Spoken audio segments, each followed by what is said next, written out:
ሎን ያጠናው 4 ዓመት አስተማሪ ትልቅ ሰው ነኝ 27 ዓመት ሆኖኛል ነገር ላይ that's amazing ምን አይነት አስተማሪ ነው ለምንድነው እቺ 50 ዓመት ኑሮ ከድሜ ዘመን ወይም የዘላለማዊ ህይወት ለምን የሚያቀተን መሳለያኛው አሁን ለምታምነው የማታውቀው ነገር ሰው የሚያውቀው ነገር ማመን አይችልም 2 ሲደመር 2 4 እንደሆነ ታውቃለኛ አታም እግዚአብሔር ምድር ላይ ይቀጣል ጌታ ሆይ እኔ አቅም የለኝም እኔ ደካማ ነኝ እኔ ወደ አንተ መመለስ የምችል አይደለም አንተ ወደ ራስህ መልሰኝ ስለዚህ አንቺንም ጤና አደጋ ላይ ከምጥቂ ጀርባሽ ያለውን ህፃን ግዴውና ይሄኛው ግን ይወለድ ለምን አንቺም ሪስክ ትወስጃለሽ አሉት ዞዞ ኮሌጅ ልጆቹ አንዱን መግደል ነው ጥያቄ ከሁሉም ግን ከባዱ ሐሳብ ነው አይደል ሶሳይቲ እናት አባት እህት ወንድም ምናምን ነገር አይዞሽ የሚለው ላሳድግ እኔ ልጁን እናሳድጋለሁ ወይ እናግሻለሁ ለማለት አይደለም አይዞሽ እኔ በቃ ወርጃውንቱን ሸፍንልሻለሁ ያግዝሻለሁ እኔ ግን በዚህ ጉዳይ የምፈርደው የምር ከልብ የምፈርደው ሶሳይቲ ላይ ጴጥሮስ በሰላሙ ጊዜ እንደማይቶ ነው የሚያውቀው ክርስቲያን የሚኖረው እንደዛ ለኃጢአት በሞት አልሰራም እያለ ነው መኖር ያለብን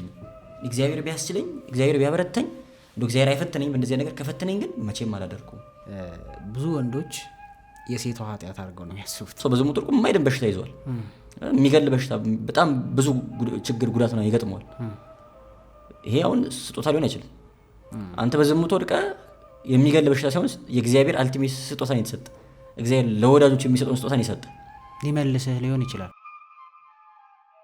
ዲያቆን ኢያሱ እንኳን ደህና ቆይ ያ እኔ ብዙ ሰው እንግዲህ የሚያውቅህ ያው መንፈሳዊ ትምህርት ላይ ነው ዲያቆን ሆነህ ነው ግን ደግሞ የህግ መምህር ነህ ሎን ያጠናኸው ጅማ ዩኒቨርሲቲ ህግ መምህር ነበር ትንሽ ነገር እስኪ ስለዛ እንዴት ወደ ህግ ገባ የአዲስ አበባ ልጅ ነህ ወይ በየቦታው አወሩ በጣም ብዙ ታሪክ እንዳለው ሰው ብዙ ጊዜ ተደጋጋሚ ያ ግን እኔ ገርሞኛል በጣም ደስ ይላል ተወራ ነው የተወለድኩት እዛው ጅማ ነው ግን በልጅነቴ ነበር ከጅማ የወጣ ነው በቤተሰቦቼ ስራ ምክንያት ከከተማ የመዞር ኦፖርቹኒቲዎች ነበሩ ናይስ ብዙ ቦታዎች ላይ ለመኖር ለማደግ እድል አግኝቻለሁ ብዙ ለማወቅ ማለት ሶ የአዲስ አበባ ልጅ ነኝ ብዬ ለመናገር አልደፍርም ኦልሞስት ሃይ ስኩል አካባቢ ያለው ነው ወደ አዲስ አበባ የመጣ ነው ከዛ ተመልሰን ጅማ ደግሞ ለትምህርት ሄድኩኝ ማለት ነው ዩኒቨርሲቲ ሲደርሰኝ ጅማ ነበር የደረሰኝ በዛ ምክንያት ነው ጅማ ተመልሼ ሄድኩ ከዛ በትምህርትም በስራም ብዙ አመት ቆይቻለሁ ወደ 9-8 አመት ኦልሞስት የክላሱንም የስራውንም ስንቆጥረው እንዴት የህግ ባለሙያ ለመሆን መረጥክ ሃይ ስኩል ተማሪ ያለው 9ኛ ክፍል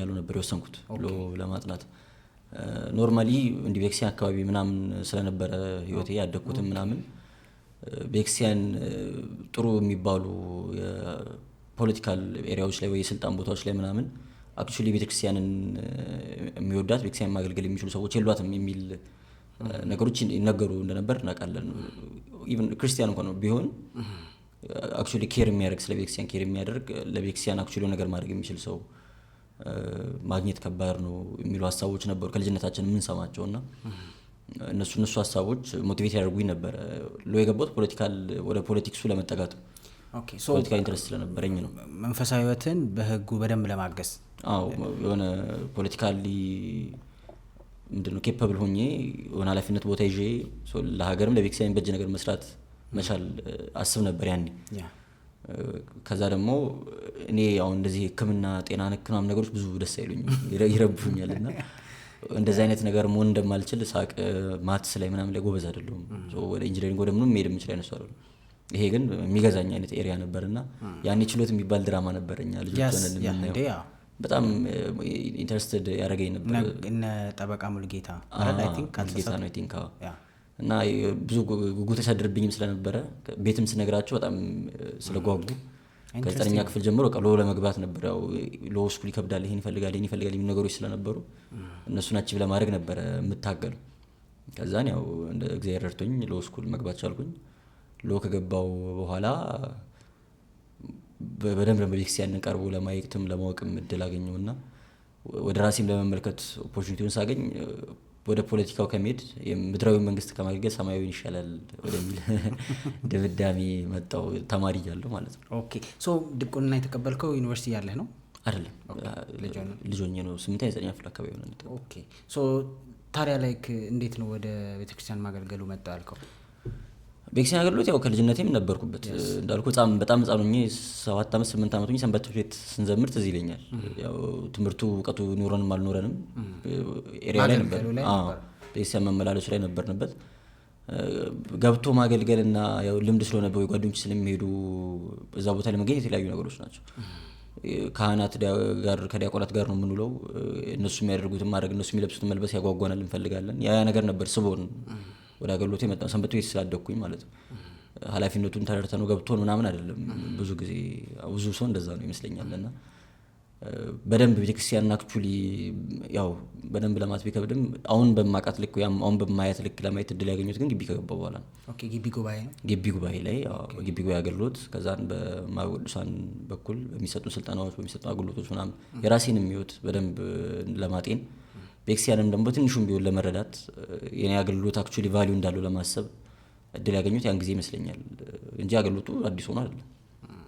ግን እኔ የሚገርመኝ ከድሮ ጀምሮ ዩኒቨርሲቲ ስማር ግቢ ጉባኤ በጣም የምታገለግሉ ልጆች በደንብ ማለት ነው እንሄዳለን፣ እኛ ለመዘመሩ ለምኑ እንሄዳለን። ግን ያው ለአገልግሎት አክቹሊ ለስራው የምትሄዱ ሰዎች ውጤታቸው አሪፍ ነው አካዳሚክሊ። ያ እኔ ግን አያጠኑም። ቆይ እነዚህ ልጆች ሁሌ ነው የምንባለው መች ነው የምታጠነው? ግን ውጤቱ ግን አሪፍ ነው የሚመጣው። አዎ እኔ አብዛኞቹ ግቢ ጉባኤ ላይ የማውቃቸው ልጆች ጥሩ ናቸው። በየአመቱ እኛ ግቢ በተለይ ከሜዳሊያ ከ1 እስከ 3 ምናምን መውጣትን አብዛኛውን የግቢ ጉባኤ ልጆች ይይዙታል። እሱ ነው የሚገርመኝ። አንድ ሳሙኤል የሚባለው በጣም ወደው የዶርም ልጃችን ነበረ እና አሁን ሳውዝ ኮሪያ ነው የሚኖረው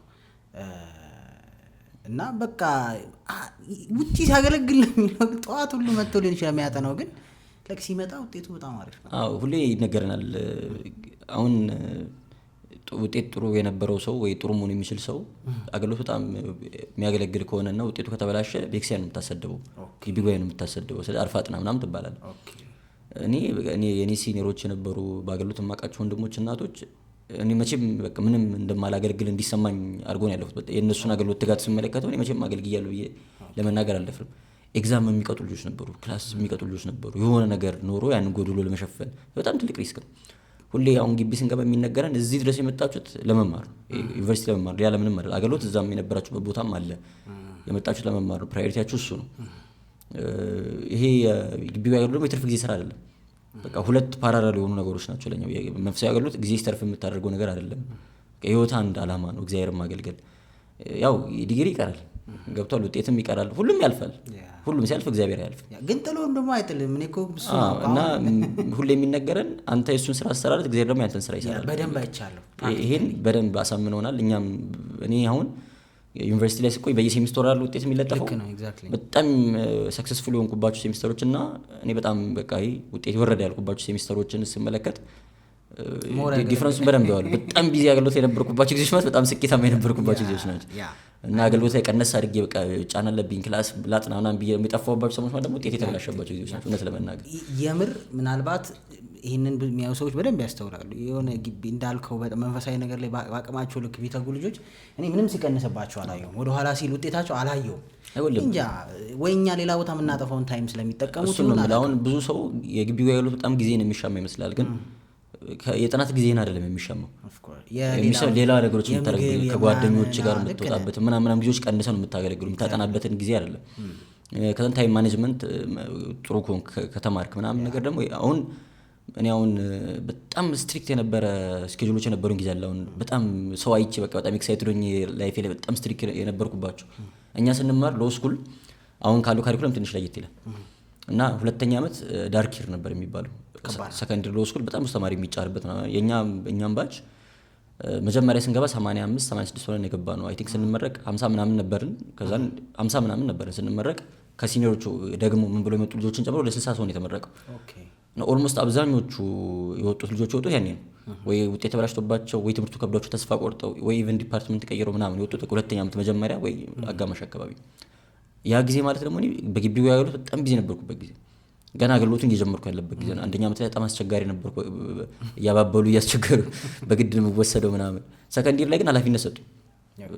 ምንም አልነበርኩም፣ ኖርማሊም አልመጣም ነበር። የግድ ኃላፊነት ሲሰጠኝ ግን የግድ መሄድ ጀመርኩኝ። ከዛ በጣም የሚያስቀው ነገር ደግሞ ያኔ ነው ጂም መስራት የጀመርኩት፣ ያኔ ነው በገና መማር የጀመርኩት። በቃ መንፈሳዊ ትምህርት ኮርስ እማራለሁ፣ አብነት እማራለሁ፣ ሁሉ ነገር መስራት የጀመርኩት ያኔ። ክላስ ደግሞ በጣም ጊዜ የሚያደርግበት ጊዜ ነው። ሊትራሊ የ1 ዓመት ትምህርቶች 2 ሴሚስተር ትምህርቶች በአንድ ሴሚስተር እየተደረጉ የሚሰጡበት ጊዜ ነበር። እኛ ጊዜ 2-3 ኮርሶች በ1 ዓመት ማለቅ የነበረባቸው በአንድ ሴሚስተር እንዲያልቁ ተደርገን የምንማር የነበረው ያኔ። እና በጣም ቢዚ ያደርግ በጣም ብዙ የሚነበባል እና ጧት 11 ተኩል የምትደውልኝ ጓደኛ ነበረች። በጣም ከረፈለ 11 ተኩል ዩዥዋሊ 11 ሰዓት ትደውላለች እና በር ላይ ቆሜ ያለው ወንዶች ዶርም ና እባላለሁ፣ ቤክሲያን እንሂድ ትለኛለች። ጠዋት ለመጸለይ አለመነሳት አልችልም። በሷ ምክንያት ግድ እነሳለሁ። ከዛን ጠዋቱ ዩዥዋሊ 2 ሰዓት ተኩል ምናምን ክላስ የምንጀምረው ብዙ ጊዜ ጾም ነው የሚሆነው። ጾም ካልሆነ ካፌ እንገባለን። ቤተክርስቲያን እንዳለው በዛ ሰዓት እመለሳለሁ 1 ሰዓት ተኩል ምናምን ነገር ወይ እስከ 2 ሰዓት ባለው ለ2 ሰዓት ጉዳይ ምናምን ካፌ ካለ ካፌ ገባል፣ ከሌለ ዶርም ገባና ስልኮች ደዋውላለሁ። አገልግሎት አለብኝ ብዬ የለ ኃላፊነት አለብኝ የሆነ ክፍላት ጋር እንትና ጋር ያንን ጉዳይ ምን አደረኩ ምናምን የሚለውን እስከ ክላስ ሰዓት ባለችው ስልክ ደዋውላለሁ። ከዛ ክላስ እንገባለን። ዩዥዋሊ እኛ ወይ እኔ ወይ ጓደኛ ምናምን ነው ዩዥዋሊ ሪፕ ምን ነው የነበረውና የከሳት ክላስ አንወድም ሁለታችንም። የከሳት ክላስ ኖሮን አያውቅም። በጣም ግድ ካለ ነው ያስቀጣላችሁ። የከሳት ክላሶችን እንዳለ ጠዋት ላይ እናደርጋቸውና ኮምፕረስ አድርገን ያኔ 2 ሴክሽን ነበርን። ሴክሽን ኤ ሴክሽን ቢ ነበርን። አንዳንዴ ሁለቱን ክላሶች እንቀላቀላለን የከሳት ክላስ ለማስቀረጽ ማለት አርግ ያለው ነው እና እስከ 6 ሰዓት ነው ዩዥዋሊ የምንማረው። በቃ ከ6 ሰዓት በኋላ ፍሪ ነው። 6 ሰዓት ከክላስ እንወጣለን። ምሳ ምናምን ይበላል። በጣም ጅማ ሞቃት ነበረች። ናፕ ማድረግ ይኖርብኛል። ከ7 ሰዓት እስከ 8 ሰዓት እስከ 9 ሰዓት ያለችውን ሰዓት በእንቅልፍ ነው ማሳለፍ። ተኛለሁ 9 ሰዓት እነሳለሁ። ቅድም ያልኩ ነው በገና ሄዳለሁ። ከዛ ወጥቼ ስብሰባ ካለ ስብሰባ ገባለሁ ምናምን። ጂም ሄድ ኮን ጂም ሄዳለሁ። ከዛን ኮርስ ካለኝ ኮርስ እማራለሁ። ብቻ እስከ ምሽቱ 1 ሰዓት ተኩል እስከ 2 ሰዓት ያሉ ጊዜዎች በቃ በዚህ ነው የሚያልፉት። ከ9 ሰዓት ጀምሮ ምንም ፍሪ ታይም አይኖረኝም። እስካሁን እያጠናሁ አይደለም ነው ሲያርገ ኮን እኔ እኮ በደንብ ማቆል ይስላለን ኤክስፒሪየንሳችሁን ረዳው። እንወጣና 1 ሰዓት ከምናምን ላይ እኛ ደግሞ በዶርማችን ካልቸር ነበረን። በቃ ሳናስበው ሳናውቀው ዴቨሎፕ ያደረግነው ካልቸር አለ። ከ1 ሰዓት 1 ሰዓት ከሩብ ተኩል ድረስ የሆነ ችለምርናት ሻይ ቤት አለች። እዛ እንገናኝና እስከ 3 ሰዓት ነበር በር የሚዘጋው ግቢ 3 ሰዓት የሚዘጋ 4 ሰዓት የሚዘጋ በር አለ። 3 ሰዓት ስለሚዘጋኛ በር እስከ 3 ሰዓት እዛ ቁጭ ብለን እናወራለን። ዝም ብለን በቃ ላይ የዶርም ልጆች ቀኑ ቀናት ተበታትነን ነው የምንለው። ያኔ ነው የምንገናኘው የምናወራው ምናምን ነገርና ልክ 3 ሰዓት ሲል ነው ገብቼ ከዛ ወደ ላይ ብሬ ሄዳለሁ።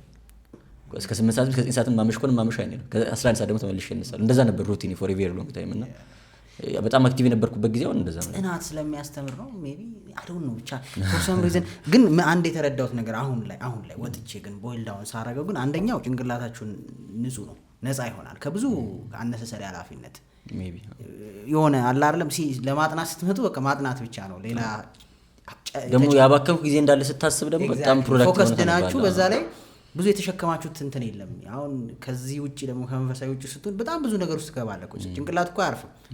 በሆነ ነገር ቢዚ ካላረከው አይደለም የሆነ ነገር ትጀምራለህ፣ የሆነ ግንኙነቶች ይኖራሉ። በቃ ቀደም ያልኩ ነው እኛ ግቢ ጋር የነበርኩበት ያገለግልኩባቸው ሰዓቶች አሁን ከ9 ሰዓት እስከ 1 ሰዓት ባለው ጊዜ ውስጥ ባሉት ናቸው። እነዛን ጊዜዎች አብዛኞቹ ጓደኞች አያጠኑ ቢያጠኑ ከ9 እስከ 10 ሰዓት ባለችው ከዛ በኋላ ከ11 ሰዓት ጀምሮ እስከ 1 ሰዓት ያለው ጊዜ 0 ሰዓት ነው የሚባለው ግቢኛ አካባቢ ምንም ማሰራበት ሰዓት ነው። እነዛን ሰዓቶች ነው የተጠቀምኩት።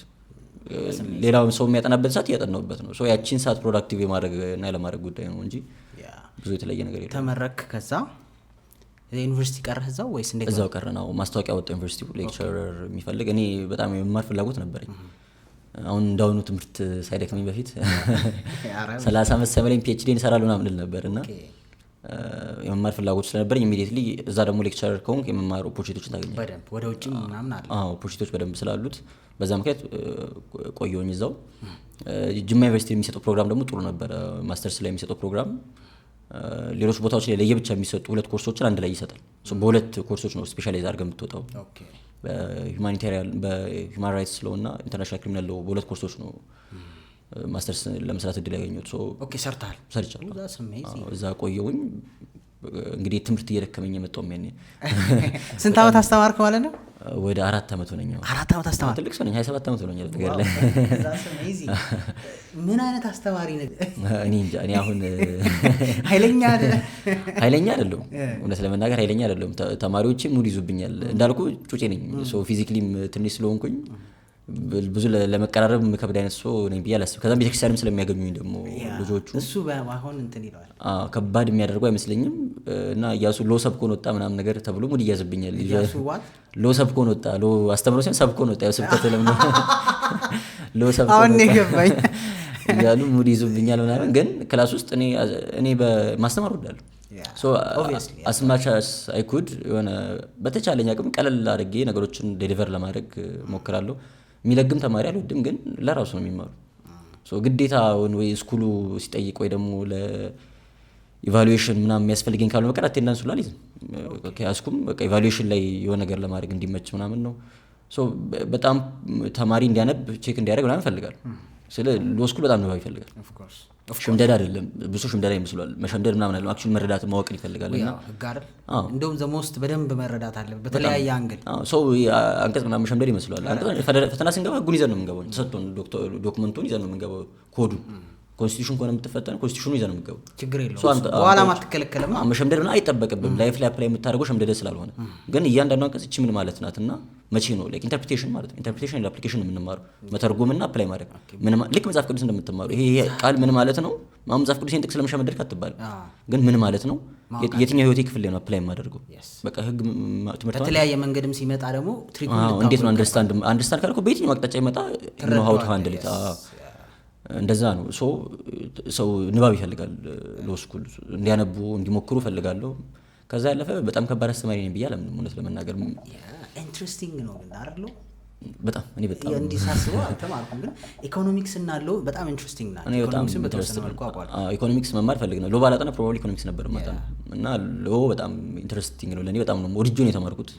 የሆነ መጨረሻ ላይ ኮሮና ሲመጣ ምናምን ትንሽ መሰላቸቱ መዳከሙ ምናምን መጣ እንጂ በፍቅር ነው የተማርኩት። አመት ቢጨመርብንና ብዙ ባጠና ምናምን እያልኩ ነው የቆየሁት። ያኔም ግን ፍላጎት ካለ እና ወደው የምትማሩ ከሆነ በጣም ኢንትረስቲንግ ነው። ናይስ። እሺ 4 አመት አስተማርክ። ስቲል እያስተማርክ ነው? አሁን እያስተማርኩ አይደለም። በዚህ አመት እያስተማርኩ አይደለም። እስከ ቅርብ ጊዜ ግን እያስተማርኩ ነበር። በራሴ ውሳኔ ያ ሎውን ኤክሰርሳይዝ ማድረግ አትፈልግም ካሁን በኋላ? ማድረግ አይመስለኝም።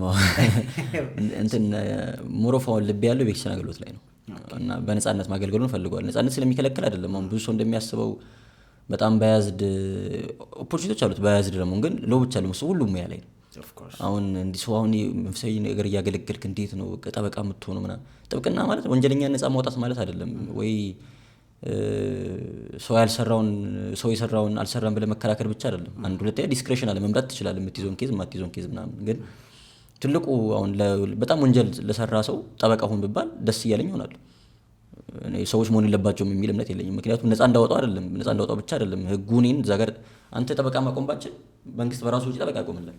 ትልቁ ስራው ነፃ እንድታወጣው ሳይሆን ዲዩ ፕሮሰስ ኦፍ ሎ እንዲከበር ነው። ማለፍ ባለበት የህግ ሂደት ውስጥ ማለፉን እርግጠኛ ለመሆን ማለት በተለይ ወንጀል ከሆነ ኬዙ አንድ ግለሰብ ከመንግስት ጋር ነው እየተፋለመ ያለው። የመንግስት ሪሶርስ ያለው አቃቢ ህግና አንድ ተራ ግለሰብ ነው የሚቆም። ያ ተራ ግለሰብ ባያዝድ በሆነ ሲስተም ውስጥ አልፎ ንጹህ የሆነ ሰው እኮ ሊከሰስ ይችላል። ወንጀለኛም ቢሆን ይከሰላል። ባያዝድ በሆነ ሲስተም ውስጥ ማለፍ የለበትም። ወንጀል ቢሰራም ንጹህ ቢሆን ትክክለኛ በሆነ ፌር በሆነ የህግ ፕሮሰስ ውስጥ ወይም ዲዩ ፕሮሰስ ኦፍ ሎ እንለዋለን ተገቢ በሆነ የህግ ሂደት ውስጥ እንዲያልፍ ማድረግ ነው ያንተ ስራ። መታየት ያለበት ነገር እንዲታይ፣ መሰማት ያለበት ነገር እንዲሰማ ማድረግ ነው ቁም ነገር። ከዛ በኋላ ፍርዱ ያንተ አይደለም። በዛ ሜንታሊቲ አይደለም፣ ግን ፍሪደሙን ስለምፈልገው ነው። በጣም ዲማንዲንግ ነው የህግ ስራ። በጣም ማንበብ ይፈልጋል። ሁሌም ራስን አፕዴት ማድረግ ይፈልጋል። ጓደኞቼ አሁን አብዛኞቹ አቃቢ ህጎች ወይ ዳኞች ናቸው። በጣም ቢዚ ናቸው። ቀኑን ሙሉ ፍርድ ቤት ይውላሉ። ከቤታቸው ገብተው የማያርፉ መዝገብ ይዘው ነው የሚገቡት። ማታ ደግሞ የነገውን ኬዝ ማጥናት ይኖርባቸዋል። ህግ ማገላበጥ አለባቸው ምናምንና በነፃነት ለማገልገል እድል አይሰጥም። አንተ ደግሞ ልብ ውስጥ ያለው መንፈሳዊ እኔ ደግሞ አገልግሎቱን እፈልገዋለሁ አሁን ላይ እና በነፃነት አትሊስት በምችለው ጊዜ ድረስ እንኳን ሀሳቤን እስከቀይር አይደለም። በጣም ነው ደስ ያለኝ። ለምን መሰለህ ሰው የሚወደውን ነገር መስራት አለበት ብዬ አምናለሁ። ልቡ ያረፈበትን ቦታ አይደለም። አንዳንድ ሰዎች ኢማጂን ማስተርስን በሎ ይዘህ ለምን ታውከው ይህን ፕሮፌሽናል ጫና አይመጣብህም ከሰዎች? ብዙ ይጠይቃል፣ ብዙ ይቆጫል። ይህን ሁሉ አመት ሀብታምም የሚያደርጋል ተብሎ ስለሚታሰብ ጥብቅናው ብርም ስላለው ምናምን ነገር የመንግስት ተቀጣሪ ሆነ ሳይሆን በግል ኧረ በደንብ ነው የሚያገኙት። እንዴ ጠበቃ ስትሆን ሞር ብር ስላለው በፐርሰንት ምናምን ስለሚሰራ እና ምግብ ቤትና ፍርድ ቤት የማያከስር ቢዝነስ ነው። ሁሌም የሚበላ ሰው አለ፣ ሁሌም የሚጣላ ሰው አለ። ብዙም እንትን አይቸግርም። እና ያ ነገር ስላለ ሰው ልክ ናቸውም እኮ ኢንዌይስ ታስበው። አሁን ይሄ ጊዜ ማለት እኔ በጣም ሰርቼ ህይወቴን ለማስተካከል ገንዘብ ምናምን ማምጣት ያለበት ጊዜ ነው። ምክንያቱም ገንዘብ በ20 ዓመት ልብ በ40 ዓመት ይላሉ። አሁን ገንዘቡን እስካሁን አላየሁትም። ስለዚህ አሁን የምትሰራበት ራስን የምታቋቁምበት ምናምን ጊዜ ስለሆነ በጣም ስትራይቭ እንድታደርግ ይፈልጋል። እሱም በደንብ አንደርስታንድ አደርጋለሁ። ቁጭታቸው ከዛ አንጻር ነው እንጂ ዳይሬክት ምንም አይደለም። አገልግሎት ደግሞ አገልግሎት ነው። እግዚአብሔርን የምታገለግል ከሆነ ብዙ ገንዘብ ላታገኝበት ትችላለህ። ቁም ነገሩ ገንዘብ አይሆን። ግን ደግሞ ታይም ፍሪደም በተወሰነ መልኩ ስላለው ከጎን የራስን ነገር ለመስራት የምትሞክር ከሆነ ያ ነገር ይመጣል። በጣም ብዙ የተቆጩ ሰዎች አሉ። በቃ ስራ ትተን የመጣው ምናምን እሺ ቢያንስ ለተወሰነ ጊዜ እኔ ደሞዝ ልክፈል ያለኝ ሰው አለ። በቃ ዝም ብዬ ከምትቸገር ምናምን ይጨነቃሉ ሰዎች። በቃ የሆነ እንደሚጎልብ ያስባሉ። ምን ላድርግል የሚሉ ሰዎች ይበዛሉ፣ በጎ ሀሳብ ያላቸው እና ብዙም ያው እስቲ እግዚአብሔር ያውቃል። እውነት ነው። ያው አንተ በእርግጥ መንፈሳዊውን ሳይድ ነው መርጠህ ስራህን የተወከው፣ ግን እኔም ኢንጂነርነቴን ትቼዋለሁ። ሰራበት ነበረ። አንዳንድ ሰዎች ኮሜንትም ላይ ምናምን ለማንበብ እሞክራለሁ፣ ያን የመሰለ ስራ ትተህ ምናምን ይልሃል ሰው። እኛ ሀገር ላይ ከራሱ እይታ እኮ ስለሆነ ነው። ግን ሰው ደግሞ የሚወደው ነገር ላይ ነው ስኬታማ የሚሆነው፣ ለሰዎችም መትረፍ የሚችለው። እኛ ሀገር ላይ በተማረው የሚሰራ ሰው በጣም ጥቂት ነው ነገር ላይ። ምክንያቱም የተማረውን ነገርም ወዶት አይደለም የተማረው፣ በቃ ወይ መንግስት መድቦት ነው ወይ የተሻለ ነገር ስለመሰለ ነው ወይ ስላላወቀ ነው ምናምንና አክቹሊ በሱ ሰክሰስፉል ሆኖ መስራት እንኳን እንዲችል የሚያደርግ አይነት ፍላጎት ስለሌለው ብዙ አይሰራበትም። አንዳንዴ ደግሞ ስታየው ነው የምታውቀው፣ ውደደው አትውደደው ራሱ ትገባበት ነው። እኔ አሁን ዋጋ ከፍልለታለሁ አልከፍልለትም የምትለው ሰው በቃ ኦንሊ እዚህ ምድር ላይ በቃ እንትን ሳቲስፋክሽን ያለው ገንዘብ ብቻ ስለሚመስለው ነው። ግን እስክታገኘው ነው ባይዘው ወይ እሱም ሲገኝ ደግሞ ስታገኘው ኦኬ ይሄን ገንዘብ በሌላ መንገድ ካገኘሁት በዚህ መንገድ አልመርጠውም ትላለህ አይደል? አሁን አንዳንድ ሰው እኮ በቃ የሚወደው ላይክ እንትን ፒያኖ ከሆነ ግን ፒያኖ ማይከፍል ከሆነ ግን ዶክተር ከሆነና ዶክተር የሚከፍለው ከሆነ የዛ ሰውዬ ሁሌ ምኞት ምንድነው የሚሆነው ማለት ነው? በቃ ሆኖልኝ ፒያኖ እየመታው ገንዘብ ባገኝ ነው። ምክንያቱም በጣም ይወደዋል አይደል? አሁን እኮ አንተ መንፈሳዊ አገልግሎቱንም እያገለገልክ መንፈሳዊ አገልግሎት የምትፈልገው ህይወትን ብትኖር ኦብቪየስሊ ደስተኛ ነው። ሰው የሚወደውን ነገር ከሰራና ከዛ በሚወደው ነገር ደግሞ መኖር ከቻልክ ዋናው ቁም ነገር እሱ ነው። አይ ቲንክ ሳቲስፋክሽን ማለት ምን ትፈልጋለህ? ሌላ ምንም የሚያጓጓ ነገር አይኖርም። የምትወደውን ስራ እየሰራህ መከፈል፣ የምትወደውን ኑሮ መኖር ከቻልክ ትልቅ ነገር ነው። ያው አገልግሎት ብዙ ያን ኦፖርቹኒቲ አይሰጥም። ብዙ ሰው የሚሸሸው ለዛ ይመስለኛል። የምር በቃ ሙሉ ጊዜ ሰጥቼ ላገልግል ካልክ ሰርቫይቭ ብቻ ሰርቫይቫል ነው የሚሆነው። ሰርቫይቭ ላለማድረግም ትችላለህ። አሁን በየጉባኤው ስትሄድ አሁን ገንዘብ ተስማምተህ ምናምን አይደለም አትሊስት እኛ እንደዛ እናደርግም አላውቅም። የሆነ እንደሚከፈል አምነህም አትሄድም። ላይከፈል እንደሚችል ማወቅ ነው የምትሄድ። ስለዚህ ሊቸግር ይችላል። ሰው ካለ ኖሮ ታገለግላለህ፣ ያላቸውን ይሰጡሃል እንዳቅማቸው። ከሌለ ደግሞ የታክሲንም ራስ ከፍለ ጊዜንም አገልግሎትን በቃ ሁሉን ነገር ሰጥተህ ታገለግላለህ። ግን ያው ክፍያው ሰማያዊ በቃ ትልቁ ጎል እሱ ስለሆነ ብዙ ላይ ረብሽ ይችላል። ግን ምንድነው ያደክማል። እንደዚህ ነገር አገልግሎት ሲሆን ደግሞ አሁን እየራበ እየደከመ ሲሆን በጣም መንፈሳዊ ጥንካሬ ይፈልጋል በዛ መልኩ ለማገልገልና ያ ነገር ብዙዎች ሙሉ በቃ በጣም ማገልገሎች በጣም ፖቴንሻሉ እያላቸው ሙሉ አቅማቸውን ሰጥተው እንዳያገለግሉ ያደርጋቸው ኑሮ ማሸነፍ ስላለባቸው መኖር ስላለባቸው ያንን ኤሪያ መሸፈን ካልቻልክ ትንሽ ክፍተት ይፈጥራልና ብዙ ሰው የሚቆጨው ለዛ ይመስለኛል። you could have been better የተሻለ ነገር ማድረግ ትችል ነበር በዚህ ነገር። ኢትዮጵያ ደግሞ ደሃዎችም ስለሆነን አብዛኞቻችን የመጀመሪያ the most priority ራስን መለወጥ ነው ተብሎ ስለሚታሰብ ሰርቫይቭ ማድረግ ብቻ ከባድ ስለሆነ እኔ እግዚአብሔር ይመስገን አሁን ቤተሰቦቼ ከኔ የሚፈልጉ አለመሆናቸው ወይ የሆነ እኔ ሲቸግረኝ ዞሬ እነሱ ጋር መሄድ የምችል መሆኔ ምናምን ይሄን ፍሪደም ይሄን ነፃነት ሰጥቶኛል እንጂ ብዙ ሰው ብዙ ኃላፊነት አለበት።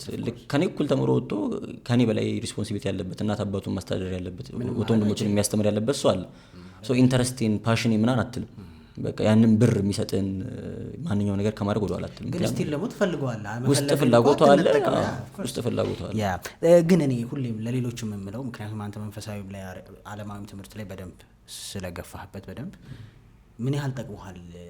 ህግ መማርህ በዩኒቨርሲቲ በአካዳሚ ውስጥ በደንብ ማለፍ ለመንፈሳዊ ህይወት ምን ያህል ጠቅሟል? አሁን ለመምህርነት ምናምን እኔ እንግዲህ አሁን ያለኝ ፐርሰናሊቲ የተሰራው በእነዚህ በሁለቱ መንገዶች ነው። ሌላ በምንም አይደለም። ጥሩ ከሆነ ያለኝ ነገር ጥሩ ከሆነ ቤተክርስቲያን የሰራችው ክፍል አለ፣ በዛ መንገድ ማለፌ ደግሞ የሰራው ክፍል አለ። ህግ ክሪቲካል ቲንኪንግ ነው ዋናው ትልቁ ጎሉ ወይም ግቡ። ነገሮችን ማመዛዘን የምትችልበትን ነገሮችን የምታይበትን መነጽር መቀየር ነው። ከስሜት ውጭ ሆነ አምቢያዝ ደሳቶ ነገሮችን መዳኘት መቻልን መመርመር መቻልን ሰዎች በቀላሉ ኖቲስ የሚያደርጓቸው ነገሮችን ኖቲስ ማድረግ መቻልን ሎጂካል መሆን ምናምን ነው የሚያስተምር ሌላ ነገር አይደለም። እና ያ ነገር ሜቢ አገልግሎቴን የደገፈው ይመስለኛል። አንድ ሰው በጣም ኃጢአት ውስጥ ገብቻለሁ፣ የድሮ የዋህነቴን፣ የድሮ ደግነቴን፣ የድሮ ሩህሩህነቴን፣ የድሮ መጥፎ ነገር ስሰራ እንባ የሚመጣውን ኦር ደግሞ ምን ጸጸተውን ስሜት አጥቼዋለሁ፣ ለመመለስ ፈልጋለሁ ግን አቃተኝ፣ እንዴት ልመለስ? ጌታችን ፎርሙላውን ነግሮናል። አሁን መልሱ ምናምን ግልጽ ነው። እሺ የከበደን ያንን የምናውቀውን ነገር አፕላይ ማድረግ ነው። ክርስቶስን መከተል እንፈልጋለን፣ የጌታ መሆን እንፈልጋለን፣ እሱን መምሰል ነው የጠራንበት ጥሪ፣ እሱን መስለን መኖር እንፈልጋለን። ፍላጎቱ ያለን ይመስለናል። ጌታችን ምን አለ? እኔ ሊከተለኝ የሚወድ ሰው ቢኖር ራሱን ይካድ መስቀሉን ተሸክሞ ይከተለኝ። በቃ ፎርሙላ ይሄ ነው። ራስን መካድ ከዛ መስቀሉን መሸከም፣ መስቀልህን መሸከም የጌታን ሳይሆን የራስን መስቀል ማለት ነው። አሁን እነዚህን ነገሮች አፕላይ ማድረግ ነው ከባድ። ምን ማለት ናቸውና እንዴት ነው ወደ ህይወት የማመጣቸው የሚለውን ነገር መረዳቱ ነው ከባድ ያደረገው። ቅዱስ ጳውሎስ ሲናገር እኔ ከክርስቶስ ጋር ተሰቅያለሁ፣ ክርስቶስ በእኔ ይኖራል እንጂ ከዚህ በኋላ እኔ አልኖርም አለ። ቅዱስ ጳውሎስ ወደ ክርስትና የመጣው ጌታችን ካደረገ ከብዙ ዓመታት በኋላ ነው። አሳዳጅ ነበር፣ ከጌታ ጋር ተሰቅያለሁ ሲል ግን ምንድነው እያለ ያለው? ልክ የክርስቶስን የህይወት የመሪ ራሴ አድርጌ ስቀበል በቃ እኔ ክርስቶስ እንደሞተልኝ ባመንኩበት ቅጽበት ለክርስቶስ ሞቼለታለሁ። ኃጢአትን ለመስራት ለኃጢአት ስራ የሞትኩ ነኝ። እኔ የራሴን ፍላጎት የራሴን መሻት አይደለም የምፈጽመው፣ እግዚአብሔር የሚወደውን ነገር ነው የምሰራው። ራስን መካድ ማለት ይሄ ነው።